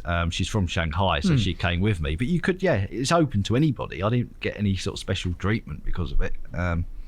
What an experience, though! Like for $50 for everything. Yeah, amazing. Tell us about black carp. How did this second trip go then? Well, that one I actually started off on it's a massive lake that I'd fished before, 132,000 acre one, and we didn't have any success on there. That's more like an inland sea, it's inland isn't sea. it? I mean, we were fishing a bay which looked massive, but on a map, it was tiny. And we tried there, and then moved to the lake where I caught that one that was up on the screen earlier. Moved back onto that lake, and first day we bait up from a boat with snails, put a big hit of bait out on an area, fishing 3 rods on an area just between 2 marker poles, sort of like, I don't know, 10 metres, 15 metres apart. Well, so it's a case of rowing out.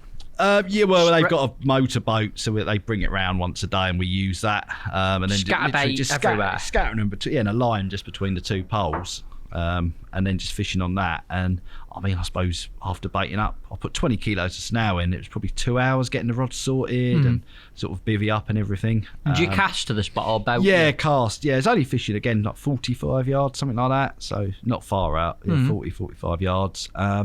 And within literally cast out, within half hour casting out, had a bite. It felt big straight away, got it close in. It went round an old wooden post in the water and then came out when I saw the size of it. But I've got chest waders, so I managed to get the line off the post. And it went in the net. I could see it was bigger than anything I caught before by some way. Got a retainer sling that I take out there with me. That's 1.65 m, and it was longer than that by probably 10 centimetres or so. That's a big fish. That's big. And I mean, my mate wasn't turning up the next day, so I was sort of on my own. But all the local Chinese guys who run the sort of park, it's in a national park, the lake, and they came down, including the director, to see the fish. And it went £118. Wow.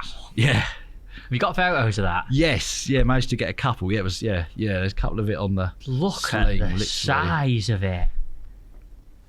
That is huge. Oh, they're ridiculous size things. Who are these guys in the photo, guy? The guy on the left there, he's a guide on the lake. He mainly for lure fishing, but he knows he's worked there for years and years. And the other guy is one of the people that came down who works in the office normally. So this director, he was there in his suit, sort of kneeling down in the mud and that, looking at his fish. I'm getting stuck in here, lads. Yeah, because he fishes as well himself. So What a cool fish. oh, they're really cool fish. Are they a carp? Are they a cyprinid? Or? They're a different family. I think they're almost like their own. I think they're cyprinid genus or whatever. It goes back to, but they're different to a carp. Yeah, not a king carp. No, in any way. they're not. No, they're not related Are to they that or a native barbel. to just that part of the world, or where else can you get them if you can? Pretty much. I mean, I think China and Japan, maybe Russia as well. Sort of they're native too. I mean, definitely the Yangtze River system and a lot of the lakes off of that. Japan, they've got them in the rivers out there. I think possibly some of the lakes as well. America, they've got some which I think have been stocked sort of artificially. And again, Thailand as well. And I think even some of the European lakes will have one or two in that they've Been snuck in. They put a few different things in. Yeah, Right. £118. So that obviously made you 10th yes, freshwater £100 fish. Yes, and that was pretty amazing. Yeah, to get that was Great and achievement. the first fish of the trip as well. First bite of the trip. First bite of the trip, yeah. And then, I mean, the next bite the following day, I mean, that one, again, before my friend turned up, that felt like another good fish and got it in the net and it was similar sort of size and that went £113. So you've gone from not catching £100 to 118 and 113. Yeah, literally. That fish. Yeah, that's it, yeah. Cool fish tobes, them, aren't they? It's ridiculous, isn't it? I mean, anybody that's been listening to this show just needs to go and just come and have a watch video because these fish are just incredible. Definitely to see the pictures as well. You've got to. It's the magic of fishing, though, isn't it? How diverse our sport is, and the amount of conversations we've had in this room with different people, but we never ever get to see some of the fish that come from some of these places like we have today and on your last show. It's so cool, mate. Honestly, I've got loads of respect for what you do. I really have. It's wicked. Bit of a different one as well. It's one that not loads of people would have had as well. So it was £100, so it was nice to What are the? Could you reel them off the species? If I asked you now, obviously I don't know. If you what could. the ones I've had? Yeah, £100 fish. What we got? I've got Wells catfish, Goonch catfish, Chow Pryor, Mekong, Piriba, Arapaima, alligator gar, Nile perch, black carp, and what else have I had? Siamese carp? Siamese, yeah. Well, cool. Yeah, I was forgetting that one. It's a Thai species. When you said Arapaima, I thought he was going to say Siamese. No. Wow. That's incredible. But I want to get to 10 wild ones. I've got a couple in there that are sort of Thai. I mean, it's still good fun, but it's not the same as when you catch them. It's like the Arapaima. I've caught them both in Thailand but I've also caught them in South America in the rivers. So completely wild. Yeah, that obviously meant a lot more to me. Yeah, the Thai fishing is fun. It's good fun. I've always enjoyed it when I've done it, but it's not quite the same to me. So where are you on? Sorry, Gav, where are you on the 10 wild ones then? How far down that list are we? I've had 7 so far, so I've still got a few to go. How will you achieve the other 3 of them in the wild then? There's a few easy ones I could. I mean, I've left sturgeon. I mean, it's something they're well protected. It's something I can do when I'm older. Or a bit older if I get there. I hope you do. Yeah, hopefully do. But it's not like some of these other species. Like we were talking about the Nile perch earlier with like how rare they're becoming, big ones. And there's other species like that where sort of through all sorts of things, like mainly people, like hydroelectric dam projects, all sorts of things, changing the rivers. Well, you spoke about Marcia on the last show, and I remember you saying that. Yeah, that's a massive thing with them. It was quite a sad story you told me about them. Obviously getting less and less of the John Wilson show. We all saw that as kids when he jumped in his little boat and followed it downstream and what have you. Yeah, no, it's going that way sort of in a lot of places. Yeah, right. Just with sort of, the amount of people really. But I've got, obviously sturgeon is an easy one to do. I mean, Where would you go for that? Canada, you've obviously got them. I mean, there's sturgeon Russia as well. I mean, where I was fishing in Russia for the Timon a few years back, there was sturgeon there, a Kaluga sturgeon, which is on the main Amur River. The problem is I think it's illegal to fish for them. Got ya. Because they're obviously with the caviar side of things, and there's poaching and stuff like that. So the risk was if you got seen in the areas where they were, you could get shot potentially by the army rather than asking questions first. So, Okay. Yeah. So we're not going sturgeon fishing in Russia. No, a friend of mine from Belarus actually went and caught one after that trip. He just went anyway and did it, and he caught one. I think 180 odd pound. Yeah, Kaluga. So it's sort of different species. Obviously not targeting it. Yeah, he was. Yeah, but yeah, by accident. Yeah, like with a tuna.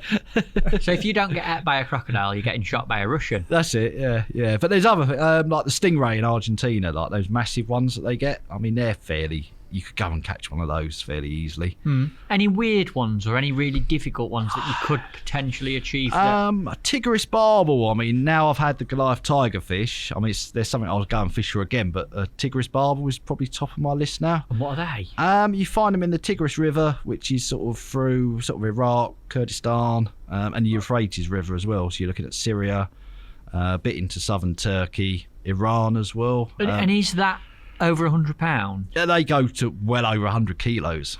Tigris barbel. Yeah. See, get one up, Tobe. Let's have a look. I need to see. Yeah, they're also known as a mangar.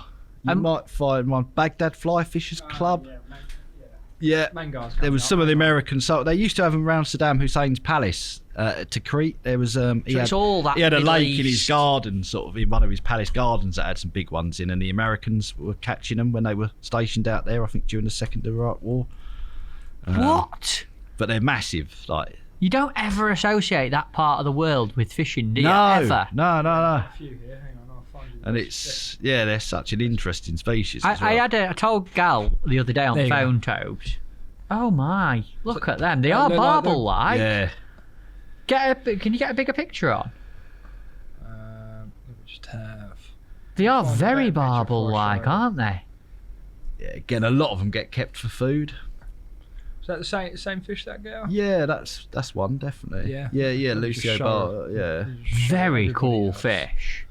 Yeah, they do look quite barbely like, don't they? Yeah, they've almost got a greeny tinge to them, haven't they? Yeah, they're I suppose they're a bit like a kamitsu, but then with on a much bigger scale and a huge head on them. Very cool looking fish, mate. I'd love you to go and catch one of them. Yeah, it's just, I mean, the difficulty is places you can go and catch them at the moment. Well, I'm saying going to Syria or Iraq and that on a fishing trip. I mean, surely it's not easy. No, I mean, Iran's been doable up until recently. It's just difficult now with a British passport. I mean, I've got Dutch friends who have been out there quite a few times and not had any problems at all, but obviously just with what's going on between Iran and UK, US, that sort of, if you're travelling on a British or US passport, you've got problems potentially. Could be a bit of a... Especially because a lot of the lakes are in remote areas, so they'll wonder what you're doing there. And telling them you're going fishing, you might not necessarily be believed. Yeah. I had a weird experience of the week, Tobe. I told Gal on phone the other day. Yeah. I go to one at barbers near me, the Turkish guys, Turkish barbers, you know, that do all your beard and all that. Yeah. And the Kurds, they're from Kurdistan. Yeah. And I was speaking to him about fishing and what have you. And I actually got your Instagram up on my phone. Yes. And I was showing them, because I was saying, is there any fishing out there? And I knew that Gal had this on his radar. And I said, there's a guy who maybe wants to come and do a bit of this in your countries.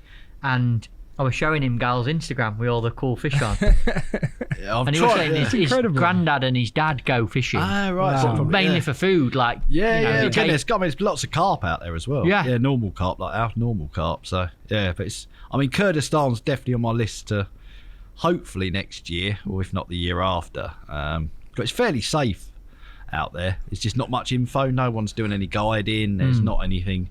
So you'd almost be trying to find a lake. I mean, I've got a couple of lakes that I've already looked into and got an idea of where to go. But then you'd be finding a local guy with a boat, probably a local fisherman. I love how you use the term fairly safe. Fairly. Yeah, fairly. Fairly safe. I think they do stag do's now to Kurdistan, one of the cities. It should be all right. Yeah. No, I think it has become popular. Honestly? Yeah.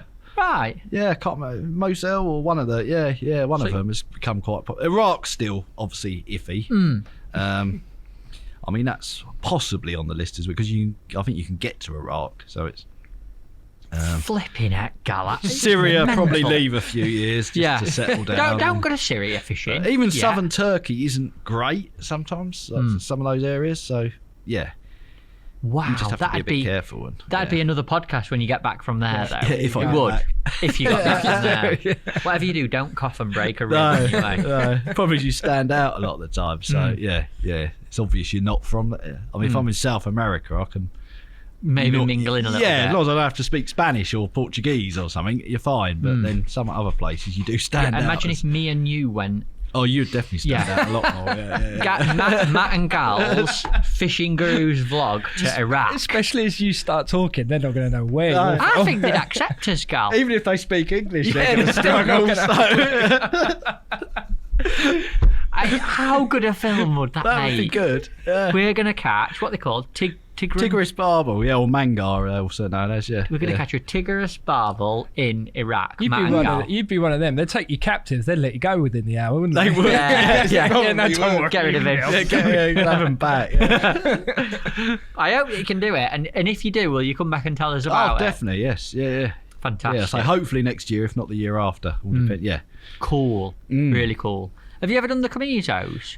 No, I've not. I've not got around to doing those yet. There's something I would have a go at some point, but They're not £100, are they? no. I mean, 40's huge. Even a £30 one is very big. So yeah, Interesting. a lot of them got caught by accident as well. The really big ones. Do they? A lot of them get caught by carp anglers on some of them Spanish, like Oriana and some of the big Spanish lakes. Just picking up the baits back. Yeah, they just eat boil it. Yeah, if there's better bait out there. What do they catch them Tigris barbel on? Lures a lot of the time. Yeah, the Dutch guys I know have done it. They would catch them on lures, sort of fairly predatory. Deep. Yeah, they're very predatory. So yeah, you'd catch them on dead baits, I'm sure, and lives as well. I hope you can do it. I really do. While we're talking about sort of remote or weird or quirky places, where would you say the most remote you've ever fished is, Gary? Because I mean, we've gone pretty wild as it is already. Is there any extremes? Yeah, I mean, South America again. I mean, Suriname in particular. Yes, it'd have to be Suriname's the most remote I've been. Where the hell's Suriname? I did Suriname- geography at uni, by the way. Not a clue where it is. A lot of people say that. They think it's Southeast Asia or something. No, it's actually just above Brazil on the east coast of South America on that top bit.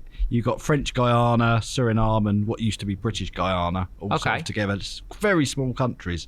I think Suriname's like 500,000-600,000 people population total, and they're pretty much all on the coast because it's mainly jungle. So, And why and when did you go there? it's somewhere I've been going for. I think the first time I went there was about 2011, fishing for Piranha catfish.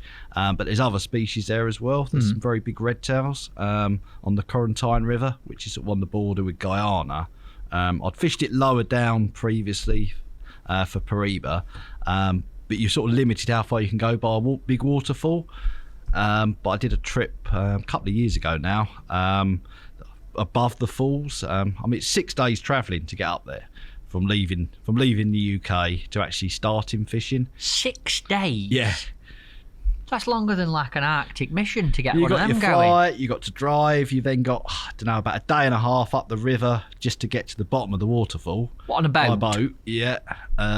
It was then 2.5 days or so to get all the equipment round the waterfall. It's like a 40-minute walk. I mean, we had local guides helping us. 2.5 days lugging kit. They were lugging kit, and it's like 36, 37 degrees as well. That's a mission. Humid. That There is. you go. There's them taking a freezer. What's sort that of. for? Just to keep, we'd just run it off a generator for 5-6 hours a day, just to try and keep meat and stuff vaguely frozen. It's sort of- Wow. I mean, yeah. Like, again, please switch on to your phone if you are listening, because there's two guys literally carrying a full-on freezer on a stick with And they walk strings. 40 minutes like that up. And it's not like a path. There's not a proper path there. It's just like through the jungle. They must be hard as nails. Oh, they are. Those guys just keep going. Yeah. Who are they? They're sort of local Indian guys. Sort of. Yeah. Could we just say as well, a detail that you missed out, they're not wearing boots or shoes or trainers, they've both got sliders on. You see them all the time like that, or barefoot. They're carrying a freezer wearing sliders. The front one looks like he's got Man United socks on. It does actually. He's got his football socks on. Yeah. And what happens when you finally get there? How did it go? What were you catching? That would say redtail catfish. And I mean, from the top of the falls, we fished probably another 250 kilometres up the river. On a boat? Yeah, fishing stopping and camping as we went, like 4 or 5 different camps on the way up. And how remote actually are you there? Like, is there any towns or cities or anything? I mean, there's one village which is probably about 12, 14 hours boat ride above the falls. They're the people that I sort of fish with. They come down because you can't get a boat round the falls very easily, obviously, because of the weight and engine. So they just came down and met us at the top of the falls in a dugout canoe with an engine on the back. You were saying earlier about those boats in Congo not being stable. These things are literally a tree trunk with a round bottom. So you hit a rock, they roll. And you're motoring through rapids and all sorts of stuff. Where's this? That's the waterfall that you got to get round, because obviously, I mean, that's just. I know it's evil, but that is beautiful. Oh, it's so beautiful. There's lots of bits. I mean, you got other shoots and stuff. Couldn't even fit. There's so much you can't fit it all in one photo. But it's Look stunning. at that. I wanted to throw this out because then I've got a video of him as well going through what looks like the rapids or something like that on your little boat. I did include that. You can't get up that in a boat. No. There's been no. Surely this is a good place to fish below the falls. You can catch catfish. Yeah, I've caught Piranha and that below. Yeah, and redtails below the falls there. It's quite deep in places. So this is a known spot. Not quite. It's quite rocky there, a bit further away from the falls than that. But yeah. Yeah, and that's sort of Wanatobo, but... And then this is the video getting there. Oh, yeah, it's literally just got rapid after rapid up there with the odd deeper bit in between. And this is your boat for the drive? Yeah, that's the boat. Yeah, you can see it sort of wobbling quite a bit even. Quite loaded as well, and we're loaded There's quite up. a bit of kit in there. There's 12 barrels of fuel on there. So you're properly loaded up. All your fishing kit's on it? Everything's on there. The freezer, generator. Oh, it does that all the time. Yeah, you get used to it. Because I say because it's rounded bottom. They're brilliant. These all speak English? No, they don't speak a word. I've got one guide with me who I fished with before out there who speaks English. I mean, he's an Indian, but he's he speaks English. Look at that. But that looks dangerous, Gal. Yeah, no one would know if you went over. You just wouldn't make it back 3 weeks later when you were sort of expected, and they'd think, oh, I wonder what happened to them. So Matt, next time you moan about your walk to a long peg, 6 days. Yeah. 6 days. That's incredible. I mean, some of the there was worse rapids than that. I mean, some of them we had to sort of go into, take like half a load up, come back, drop it, just with the weight of the fuel. Yeah. Oh, you can see the old freezer and everything on there. Yeah. Oh my! But those guys drive. I mean, those Indians, because they're from the village. I mean, there's only probably 100 people, maybe 150 live in the village, and that's it above there. So it's, but they're so good through the rapids at driving those boats. I mean, literally skimming rocks and. Why go so far up? Why go for 6 days? Just travelling. It's to get away. I mean, historically there's always been bigger redtails above the falls.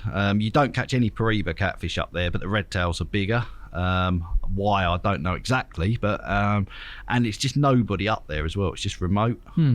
So you just go into places that maybe get 1 or 2 people a year go up there, like if that. Must get a little buzz off that. Oh, knowing definitely, that you're dropping a line in to fish somewhere that literally never sees an angler. Yeah, it's really cool like that. Yeah. And there's so much water there as well, even the people have been. I mean, I've been up there twice now. The second time I've been, you're still fishing different spots. There's always new spots to fish because you can't cover, say, probably 250 kilometres of river. We sort of, went up above there. So I know what you're going to say. Do you ever see another person? You don't know, other than the people with us, or when you get to the village. I mean, when the village has actually got an airstrip. Well, I say airstrip, it's grass. You literally, coming in a little 4-seater plane. I've got a picture of that as well. I have, I think. Yes. Yeah, it's literally grass. Matt, what are you like at flying? Are you a confident flyer? Yeah, I don't mind flying. Okay, well, what about this? No. Nah, I don't think I would. So that's what you arrive at the village in? That's what you can either. I mean, I normally go up by boat and then fly back at the end. yeah, you can fit so much kit on there, and some of the kit, because you obviously use their boat and stuff, and all your food's gone and that. Yeah, you just sort of fly back with your rods and whatever other bits you can fit in the plane. Oh my God. So wild. Well, I mean, if something went wrong, you'd be knackered, wouldn't you? You're pretty much stuck there, yeah. Are you happy just to take that risk? Yeah, yes, yeah. It doesn't worry. It's not something I worry about. You can't worry about everything else. No. But if you got bit by something dangerous or... Yeah, there's always a chance. Yeah, there's dangerous snakes up there, definitely. Yeah, you got bushmasters and coral snakes and various other things potentially up there. But it's not something I ever worry about. You can't. There's nothing you can do to stop it. I mean, you're careful. We don't do silly things when you're on these trips. But what, like sit in the margin with a Nile perch? Well, there's. But just going off looking for snakes and that, I know people that are just be off trying to find snakes. You don't want to when you're somewhere that remote. And well, I suppose they are as wary of you as you are them, aren't they? they are, but they are most Some of them the be time. quite aggressive. They can't can, they? yeah. If you get too close to them, they could be, be quite aggressive. They wouldn't necessarily go away. The other thing is, if you get bitten by something, you need to know what's bitten you, because you can only get an antivenom. You can't even take antivenom with you because it has to be kept refrigerated, so you can't keep it cold all the time. So you'd have to. Have you looked into all this in case something did happen? Yeah, I mean, basically, if you get bitten by something really dangerous, you're not. Yeah, that's it. You ain't getting back to. Yeah, Yeah, you're knackered. Even by the time they get, by the time you travel up the river to that airstrip, get a plane there, assuming that you can even fly, because I mean, the instruments, they've got to fly, they fly by sight more than anything. I mean, obviously they've got instruments on there, but they're not got like radar and stuff on them. You're getting used as catfish food, aren't you? Yeah, basically. Catfish bait. That's it. That's what'd be happening. Yeah, we're eaten by piranha. Or Yeah. Is yeah. there piranhas in there? Oh, there's loads of piranha in there. Have you caught them? Yeah, yeah, they're a pain, to be honest. What nuisance fish? They're good fun on a light rod because they fight so well, but they do you lose so much tackle. I mean, you literally put a dead bait down, you'll get tap on the rod tip and it's bitten everything off because they go for the vibration of the line. Where it's vibrating, they'll hit the vibration, so you lose the lead. And obviously, there's only so many leads you can take when you're flying and things like that. And, Is there any buzzing catching piranhas, or is it literally you could go and catch one if you wanted to? Weirdly, you only seem to catch them in the day. Not everywhere, but a lot of places. As soon as the sun goes down, it's like if you're using them for bait. I mean, they're not a bad bait. You'll catch them. The minute that sun goes down behind the trees, they just switch off. You won't get another bite. And then in the morning, I mean, sometimes fishing from the bank, you can be all night, no problem. That first rays of sun come over, you'll see your rod tip just spring back where they've come on and they've hit your line vibrating and the current and just bitten the whole lot off. Yeah, so you need plenty of spare tackle. Piranha's been nuisance fishes, mad. Yeah, but there's so many of them. I mean, sometimes fishing. I fish for the wolffish and the peacock bass as well while I'm up there. Well, obviously we've spoke a lot about the place. What is the fish that you go for, and what else do you catch? I say the redtails were the main target of going up there. And did you catch them? I had a couple of nice ones. Yeah, the first trip I did, I was actually out there for Christmas and New Year. And Christmas morning, I went out and had the two biggest ones of the trip. On the 25th of December? Yeah, I had a 78 and a 76. That's the 76, I think. Yeah, They are cool, aren't they? Oh, they're really cool. They fight well as well. They're just really cool fish. Looks like it's been painted. Yeah, one of my favourite species, I think. Is it really? Yeah. For you to say that, yeah, must mean a lot. Certainly out of any of the catfish species there, yeah. Beautiful fish. What do you catch them on? Mainly on lumps of dead bait. Occasionally live baits but yeah, chunks of fish. What, mostly. just ledgering? Yeah, just ledgering, yeah, circle hook. I used to mess about with other hooks and stuff, but circle hooks are so effective for them. Just hook the bait on, cast it in? Just tie it on, again, because a lot of those baits, very tough skin, so just baiting needle, piece of braid and just tying it on to the hook. So and you've hooked virtually every one. Look at on that. Those circle hooks. And do they fight, Gary? They're really good fights, yeah, for their size, yeah. And you just fish from the bank? That's a lot of it's fishing from the boat. I stick a rod out sometimes when we're back at the camp. I mean, that one I was actually we went into the bank just to do the pictures because we were close by. to the shore. They are really cool, and that's a completely wild fish. Oh yes, probably never seen. Yeah, it'd be unlikely to have ever seen a hook. What other fish are there, Gal, out there as well as the redtails then? Because I know we've got a few more pictures. There's some really good wolffish fishing. I mean, they're really cool fish. Sound evil. They are. The teeth on them are. Yeah, I mean that's where they get the name from. Yeah, you wouldn't want to get bitten by one of those. And you get them a lot in like creeks off of the main river. And again, they're very popular fish for eating. So anywhere where there's lots of people and villages. Oh God. Yeah. You get creek. Some Don't of the ever creeks, like that. Some of the creeks are full of those. You literally would not want to fall in there because they're very aggressive. I mean, a lot of the lures you use, they rattle and make disturbance, and they're hitting it out of aggression rather than necessarily trying to eat it. Would they have a go at you, do you think? I think they possibly would in some of those creeks. Yeah, if you fell in one of those creeks where there's a lot of them, I think they would have a Like the eye on it, Toad. It's actually, that's actually, they look a bit scarier than the Goliath fish that you call it. Like they're quite evil. They're evil, quite evil looking. Yes, it's almost like a horror fish. If you had to have a fish that's what I was trying to say. Tank in a horror film, that's what it'd be. Yeah, especially if there was a few of them together. Yeah, because obviously it's not as big as some of the fish you have caught. But yeah, imagine if there was like 4 or 5 of them together. Oh, you could literally get bite after bite in some of those creeks. It's like full of them. And it's all like mangrovey style. Yeah, a lot of it is. Yeah, they're tiny little. I mean, some of the bits they take you into, at first you're thinking, are you sure? There's like can't be any fish in here. Like it's really shallow. Couldn't see the bottom and clear. I bet it's exciting. You chuck a lure and next minute wallop, so it hits it, and yeah, really exciting fishing. Never seen a hook before. No, they've never seen. No, I say a lot of them. I mean, those we kept the odd one for food, but because the local guys eat them as well. But there's so many of them. But the problem is because they're living in creeks. You'll get people doing it commercially. They'll literally put a net across the mouth of the creek and just empty it of everything. So you need to get remote to. I mean, that one looks a little bit more beautiful. Look at the tail. Yeah, got lovely colours on them. Yeah. How big's that? I think that was about maybe £14. I can't remember. You've got that one down the same size as the last one, 18. 18 was it? Right, cool. Look at their head on it. Ugh. Yeah, and they got that really evil looking eye. They have. But they're great. Yeah, they're good fun to catch. And just on a surface lure. Yeah, literally. They're really like fat-bodied things with a rattle in them, and a blade on the back, so it causes a lot of disturbance, and they just smash them. I'd love to have a go at that. I really would.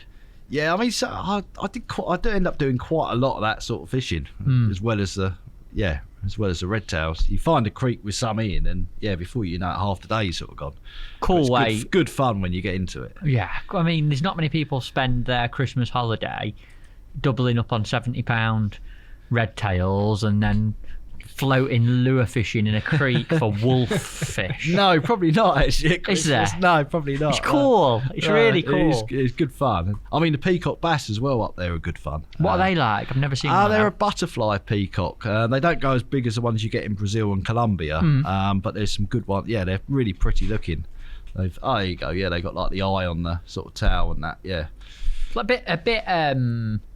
bit like groupery, perchy almost, aren't they? Bass is the giveaway, I suppose. Yeah, they've got that perchy look to them. I mean, that one you can see the tail's actually been nicked a bit by a piranha. Is that what it is? Yeah, that's definitely piranha damage. That would have been while you've been playing it. Possibly while I've been playing it, or they sort of go for them anyway.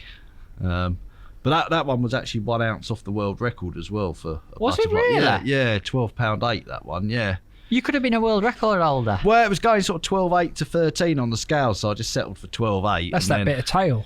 That's it. It is. You're right. Yeah. Piranhas have done you there. But it was one of those. It was at least 12.8. I mean, I didn't even know what the record was. It's not something I'm sort of into that much, but I just looked out of interest when I got back, and the IGFA record stood for about 30 years at 12.9. So, yeah. Could have been. You could have. Could have thrown a world record back potentially, but yeah. It don't matter, does it? It don't matter. I'm not really into the IGFA records anyway. So. Do you get anything for it? No, I think you have to pay to join them. Sounds like a con to me, mate. Yeah, but the thing is, a lot of the time there's been bigger fish caught than what's the official records. A lot of it's like Americans are really into it, so it's sort of more, they're into it more than we are, I think. And what was the other one that you mentioned? The other Fish. Up there? Yeah. Just the wolffish and peacocks. That's what they are. Yeah. You got And again, those peacocks are on lures. That was on a surface lure, so it's good fun. Like seeing them come up and smash a surface lure. Yeah. I'd love a go at that. Yeah, they're really good fun. I'd absolutely love a go. And that's the Quarantine River in Surinam. Yeah, not right up the sort of top end of it as well. Yeah. One of the most remote places you could possibly have a fish. You struggle to get much more remote than that. Yeah. Is there anywhere on Earth that would be more remote, do you think? There probably will be. I mean, there's some uninhabited. Yeah, parts of the Amazon will be. Yeah. More remote, but you still have people there. There's always villages, but there's just big villages that obviously don't have much interaction with the outside world. And probably do a bit of fishing, maybe. Yeah, baby. Yeah. Gary Newman will be there at some point. Probably. Yeah. Yeah. There'll be some like documentary on like National Geographic about this Aborigines tribe that's never ever Gary's seen. in the background. Yeah. Gary's in a really posh bass boat just going down the river behind. That's it.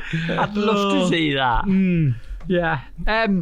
Let's pull it back to a little bit more UK-based fishing, because I know that obviously as we're filming this, autumn's up on us, winter's coming, and something that you've done a little bit of in recent years with a good bit of gusto is some barbel and chub fishing. And I know that you have some nice projects for yourself, barbel fishing. Tell us a little bit about that.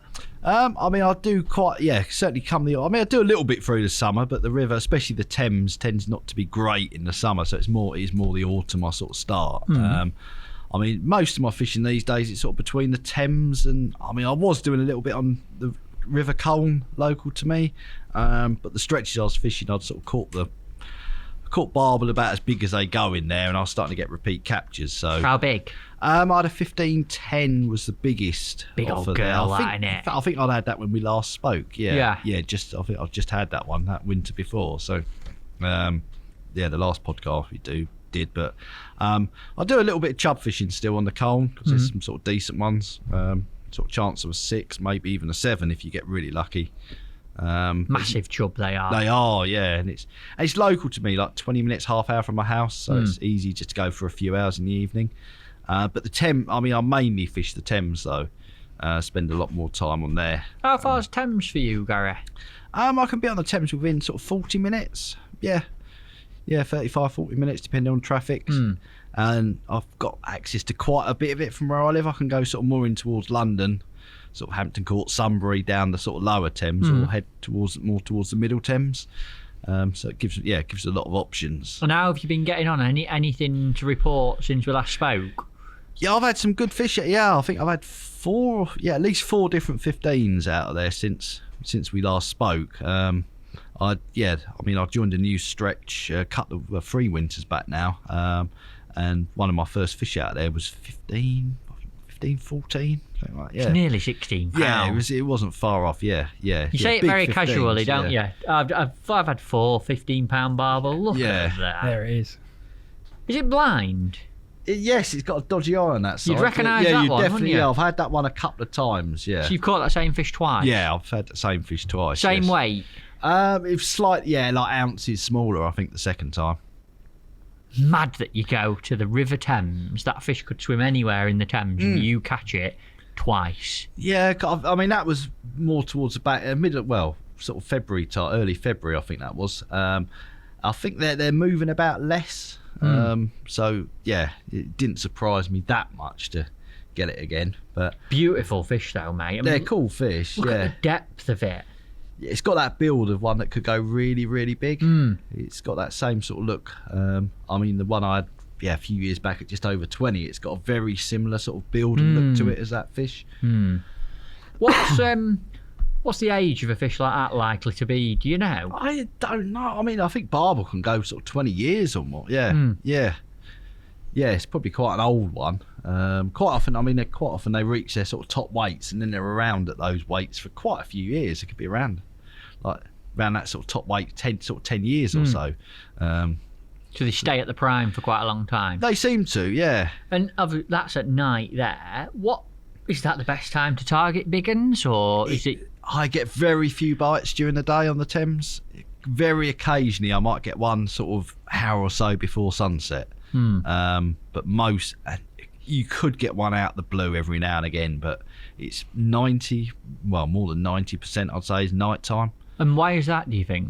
I don't know. It's hard to know, really. I think they just move about more at night, probably. I mean, on the Thames, it's not like some rivers. I mean, the Colne is a smaller river. You're fishing there's holding areas where you know that there'll be a snag and there'll be fish that live in that snag. Whereas the Thames, a lot of the time, you're fishing areas where they're more passing through, and I think they're just a lot more active at night, especially in the winter as well, where it's sort of clearer water. But even saying that, I mean, even in flood conditions, I've still caught most of my Thames fish at night, even when the river's in flood. So it's not just a colour thing; it's got to be more when they're moving about, eating. Something, isn't there? Yeah, definitely something. Yeah, so. I do a little bit on the Trent, like only pleasure playing at it, barbling, and I've not had a big one yet. When I say big, I've not had one 14 pounds yet. Right. And there's a lot that are that big, and I only ever fish in the day. And I think that the way to break it would be to listen to you and go and fish at night a little bit more. Yeah, it'd be interesting to see if you did catch different sort of fish. Whether the bigger one, the small ones might be active sort of all the time, whereas the big ones might, come out more. That'd be worth doing. Definitely worth. I mean, a lot of the photos you see of people with massive ones out the Trent tend to be more night shots, don't they, than day? They are. I mean, I know some of the weir pools, like Collingham and that, you'll see people with big fish during the day, but that's just because there's a lot of barbel there, I think. Yeah, it's a numbers thing, isn't it? Yeah, and especially in the weir pool as well. You sort of catch them any time. I think they're probably moving about more because of the flow and the way the water's moving. Yeah. How do you catch them? I fish very simple. I mean, just literally just a standard hair rig, just a coated braid, normally a sort of size 6 or size 8 hook. Just normal hair rig with a bait. I mean, if I'm fishing for the barbel, I fish a slightly longer hair. Chub, I go very short, sort of, and a smaller hook bait. And I'm bait wise, I mean, I'm not putting a lot of bait in either. Even in big river like the Thames? No. I mean, sometimes even I'll be chucking a single hook bait out there. What, with no feed? With no feed at all. Sometimes I've caught on that. I'm confident now to do that as well. So you must have a hook bait you're really confident in. Yeah, I mean, I make all my own bait, like totally from scratch, sort of milk protein. It's something I've been using for a long time now. Sort of very confident. Yeah. Is it a secret or? I mean, my exact mix I wouldn't give away, but it's very high casein content. Okay. Yeah. What's the exact mix? That's something I don't give away. But you got, I mean, basically you just put in, say casein, lactalbumin. What's casein? Casein, it's a milk protein.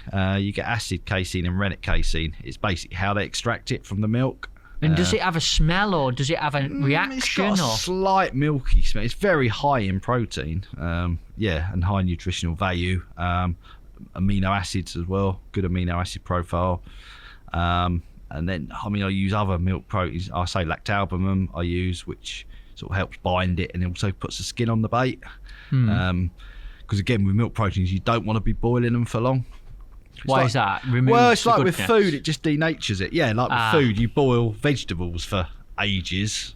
Like you do up north. Nice with your soft sprouts. Yeah, that's it. Yeah, but it takes all the goodness out. Yeah. And boilies are the same. The shorter boiling time you can get away with, the better.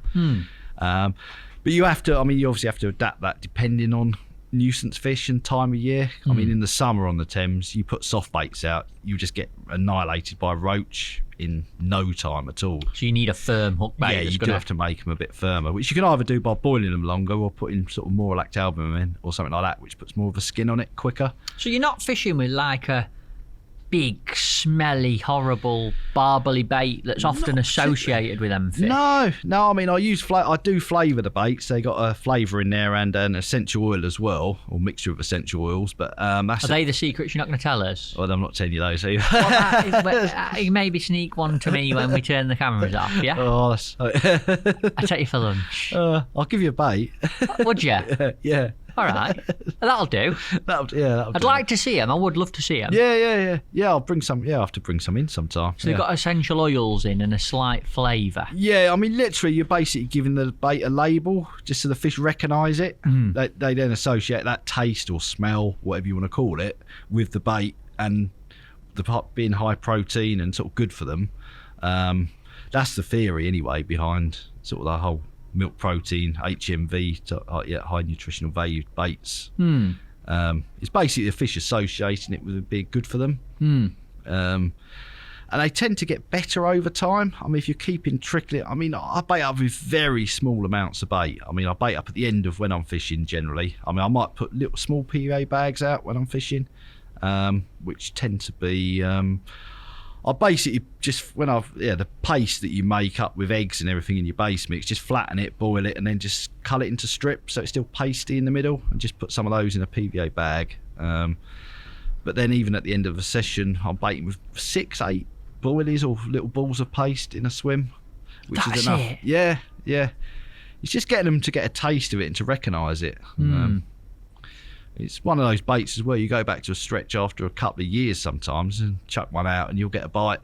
It's almost like they still recognise it. You've almost got them addicted to it by the sounds of it, and they know that what's in it is good for them. Yeah, I mean, I've had it on stretches before where other people are just using pellets or normal bait, and you almost, once you get them switched onto it, you're not stopping if people catch anything else, but certainly you notice that their catch rates a lot lower than what you're getting once the fish will really get onto it and start to recognise it. It almost seems to me like it singles out the big uns as well. Yeah, I mean, it helps. I don't catch many bream on it either, which is an advantage, certainly on the river. You put like a pellet or a fish meal bait out on some of those stretches and you'll catch bream all night long, which you don't really want to be... Winding a smelly bream in.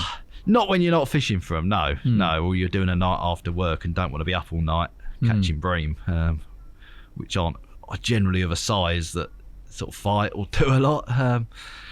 But do you know, like a lot of these sessions you're talking about, do you do these in between your work days? Yeah, quite often. Yeah, if the conditions are good, it's all down to conditions a lot. I mean, this time of year it's not too bad because the temperature's still good for barbel anyway. But come the winter, you're very much sort of fishing around the conditions. Would you literally not go if the conditions weren't right? There's times where it's a complete waste of time. I mean, if the water temperature's dropping fast or it's very cold and it's floodwater, you're not going to catch barbel, you're not going to catch chub. I mean, sometimes that first drop in temperature can be really good. Like sort of October time?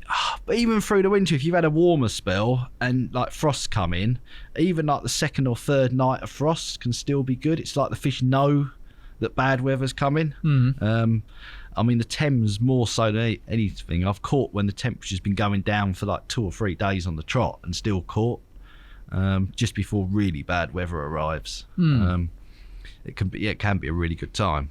What if I was to ask you what is the best conditions you can get for a big barbel like that, what would you say? After a flood's peaked, the water's just starting to drop, the rubbish has sort of gone through, water's starting to drop, temperatures rising ideally still. I mean, one of the worst things you can have, a long warm spell isn't necessarily particularly good. It can be great at the start of it, but then the temperature almost settles and they don't feed particularly hard. It can, you almost want that up and down because where they're switching on and off. Got you. You need to ride the peaks. Almost. Yeah, same with floods. When you the Thames the last few winters has been terrible because it's been in flood almost all winter. And it's you're restricted on the spots you can fish because it's a big river. You're fishing out in the middle. You can chuck 8 ounces out there and it doesn't hold when it's in flood. Yeah, it's almost unfishable, isn't it? Yeah, and you'll have, on each stretch you'll have a few sort of slack areas that you can fish, but they're where everybody goes because they're the only spots you can actually fish and hold bottom. So it just means you're fishing the same water that everyone's fishing. And you're not really getting that variation in conditions that sort of switches them on and off the feed. Well, you're not knackered like going fishing all night in between your work? I've done it for so many years. I mean, if you don't get a bite, you sleep fit. Even if you do get a bite, it's not like you're going to be up all night catching fish. Certainly on the Thames, if you caught 2 in a night, it's been a really good night. So it's not too bad. I can sort of catch a fish, do the photos if it's sort of one that I want to pictures of, go back to bed, go to sleep, and yeah, You get a night's kit. Yeah, I still get enough. Yeah, Still yeah. effort though, mate, innit? Like, Yeah. people will go, oh, Gary's caught all these big fish. I sometimes think they probably don't realise. I mean, you must go a lot of nights where you go and maybe didn't get one or... Oh yeah, definitely. Yeah, Thames, you get a lot of nights where you don't. Yeah, Yeah, it's a lot of effort. You really It are is. putting the bank hours in to catch special fish. Then I like being outside though. So if I've been sat on a computer all day, it's to get out and sort of go and go out here by the water. It's sort of just nice. Are you often setting up in the dark? Oh yeah, quite often setting up in the dark and packing up. Sort of just it's getting light. Sort of yeah. Incredible. I don't know if I could do it. I really don't. Look, it's something you get used to. I mean, I carp fish for years, so being out on the bank at night is so used to now. It's great. Yeah. I appreciate the effort you put in massively. I really do. Away from the UK a little bit, tell us a little bit about Colombia. Oh, that was an interesting trip. Went out there on the Guayabero River, mainly to fish for a jowl catfish, which it's a species I've had them to £90 before, but it's another one that could go over 100. Oof, that count in the £100 freshwater. Yeah, and that area where we were going to, I think 100. It's done them certainly around £140 sort of size. But it was also some of the best fishing for Piranha in the world. What's a Piranha? They're a vampire fish. They got two long teeth going up, two long teeth going down. We've got any photos of one of them? I don't think I had. No, I didn't catch any. Oh, right. It was supposed to be like best time of year, amazing. Yeah, I say one of the best places in the world to go and catch them. But unfortunately, there was like 2 weeks or so of rain before we went, so the water was coloured. They just weren't. Yeah, the lure fishing for the Piranha, they just weren't on the feed at all. Right. I think between our group there might have been a couple caught, if that. But did you get the jowl catfish? I got a jowl, but the only big one I actually landed was trying to catch Piranha the first day on a lure. What's a quite light tackle? Yeah, I think I was on like 24 to 70 gram lure rod, and like a deeper diving plug. Was actually made in Argentina, a cuckoo lure, and got hit by something fishing just below a rapid. And I thought this definitely isn't a Piranha, and then it just couldn't do anything with it. I don't know, it was a 15-20 minute fight. Were they out of a boat or off the bank? I was on a rock at the top because we were below the rapid and it was staying around the rapid. If we got in the boat, the water was so fast we couldn't have held position. So we were like on a rock in the middle of the river. So if we needed to go after it, we could have done if it had like gone down, carried on just going downstream. But after say 15-20 minutes, a good sized jowl popped up and it was £84. But that's ridiculous. Yeah, on that lure kit, tackle. that was crazy. Have we got a picture of So it? I've got a picture of that. What one do you want first? Because I've got a picture of the vampire fish. If you want to see that, have you got one? I've got that. Those. Yeah, Cool. Do you want to see one of that? Yeah, they're quite cool. Oh no! Again, another mad-looking fish. I'm Isn't it? glad you didn't catch one of them. Yeah, and they got. I say that. Yeah, those teeth. They literally go. They got recesses in the top of the jaw, and they You go. just want to catch everything that's evil, don't you? Look at that. They go to over £30. Are they dangerous or No, I mean you wouldn't want to get bitten by one, but they're not. Yeah. don't hunt humans? No. The most dangerous thing with a lot of those species is getting the bloody lure in your hand when you Yeah, or trying to knocking handle them or- Yeah. Yeah. Oh, this is the catfish. Oh yeah, that's the Again, There you go. mental fish. Yeah, On a there's- lure. yeah. So on that sort of I wasn't expecting to land. I think you got a it on that picture of sort the lure in the mouth. Oh, I haven't think you? yeah. yeah. I'll put actually that off. Swallow. Yeah, taking the lure really well. Do you want to see that, Matt? Yeah, definitely. I mean, you look so happy with yourself there. Rightly so. Oh, yeah. There you go. Yeah. It's proper engulfed, that, isn't it? Oh, it was right inside. Yeah. Managed to get it out easy enough because I mean, again, catfish you can open. Although they have got sharp, you can see there they got sharper pads than the whales. So. Yeah, that's been the last sight for many a fish, hasn't it? It would have that been, mouth. yeah. They love living in the rapids around rocks and stuff. I mean, I lost a couple of other good ones that trip on heavier gear fishing. I mean, there's a gorge further up the river, and it's really rocky. I mean, it's steep sides, rocky, and they just pick the bait up and go straight back in the rocks a lot of the time. Literally live in the crevices. Yeah. And I mean, it wasn't my sort of. A lot of it was like climbing up rocks and stuff. It looked very. I mean, I'm not the best swimmer, and I mean, one of the local guys who was fishing with us, Colombian guy, was like a friend of a friend. I mean, some of the bits he was going across, it's like 30 foot up, hanging off of bits, and If he raging torrent, but like he does it all. That he fishes there a lot, so one wrong foot placement and you're dead, aren't you? Yeah, will certainly do yourself a lot of damage. Yeah. Don't fancy going back to that bit? I probably wouldn't. No, there was big fish there. I mean, he did have a couple, but I mean, a couple of the ones he landed, he's like perched on a rock and he's using a jigging rod, like infinite test curve jigging rod, just to extract them from the rocks. I mean, it's sort of gear that's massively overgunned for what you're doing. Yeah, you're not fishing neat and tidy there. Oh no, it's like no. Some of the other anglers. I mean, it's quite a busy spot. I mean, that was the only downside with it because the Piranha fishing wasn't on. Everybody who was there was fishing in the gorge for the catfish instead, because it was the only thing to fish for. So it was busy.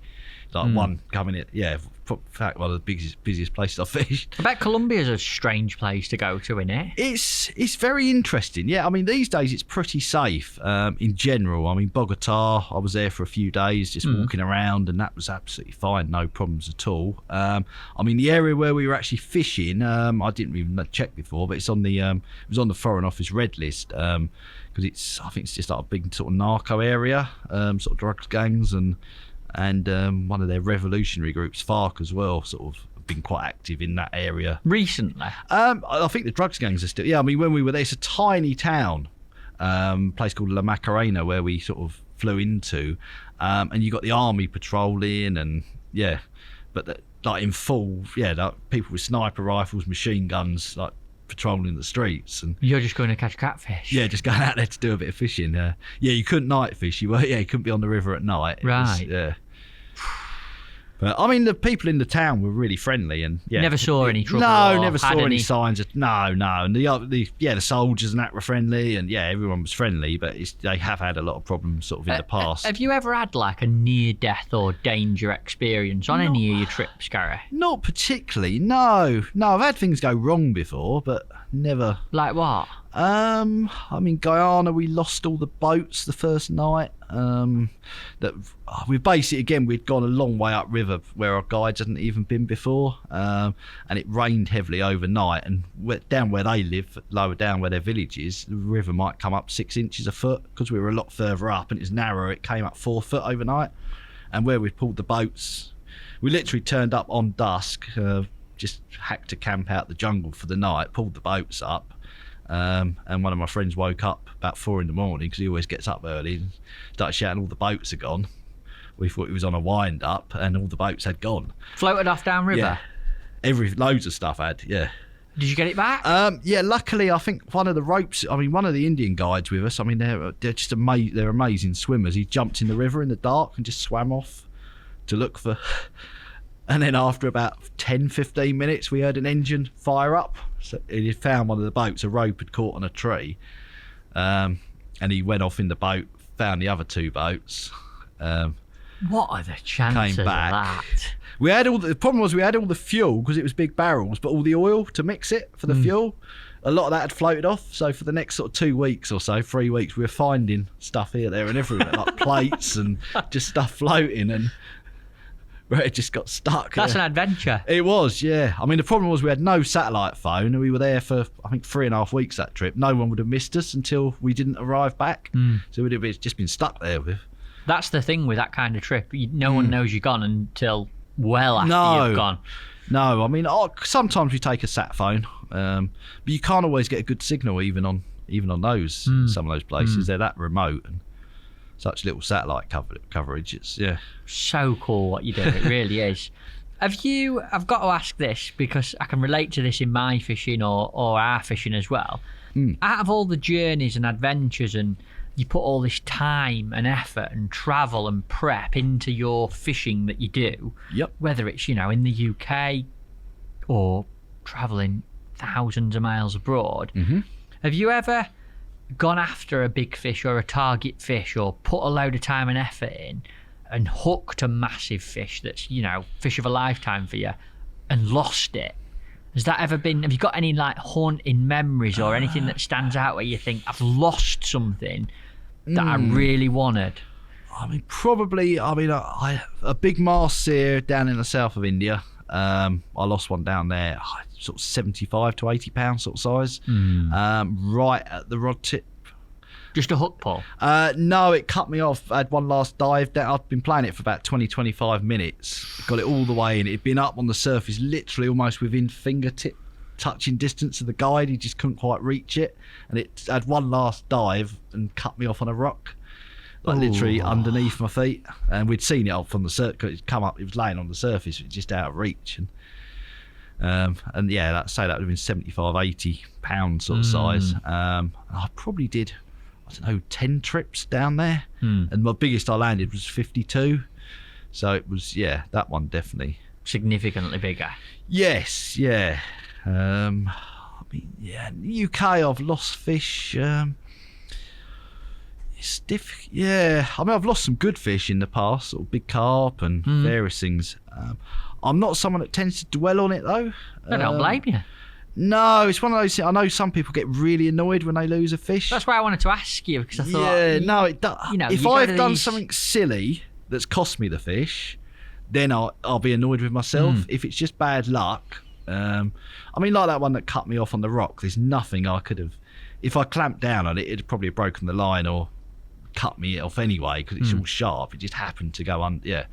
But then you get other ones where you probably should never have landed them, and you get lucky. And that, yeah, I mean, the big marseer I landed in the north of India, that's a 62-pound redfin one we spoke about last time I was on. I mean, the line was shredded by the end of that fight. So But it never parted. No, Got it in. held. Yeah, so it balances out, I think. But I say, I know people who get really frustrated when they lose a fish, and I mean, I think all you do then is you just don't fish so well afterwards. So it's gone. However many times you play it over in your head, you're not getting another go at it, unless you've done something silly that you could change the next time to make sure you land it. If it's just something that's just bad luck.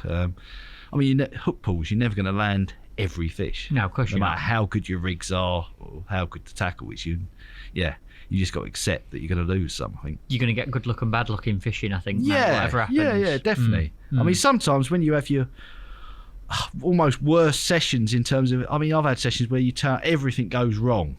You must have had it, and then it Every ends week. Yeah, every week.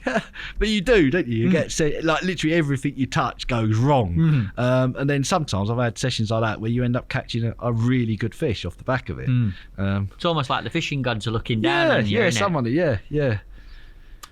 What's next for Gary Newman after the adventures we spoke about 3.5 years ago, and then everything we've just spoke about today? Yep. Like, what else are you going to do now? I'm actually off to China in a few weeks' time, going back out there, having another go for the black carp on that same lake, but also going down right into the southwest corner of China in Yunnan province. What's that for? I'm only going down there for 5 days just to have a look at a couple of lakes for the black carp, but there's also potential for goonch catfish. They found a new species of them down there.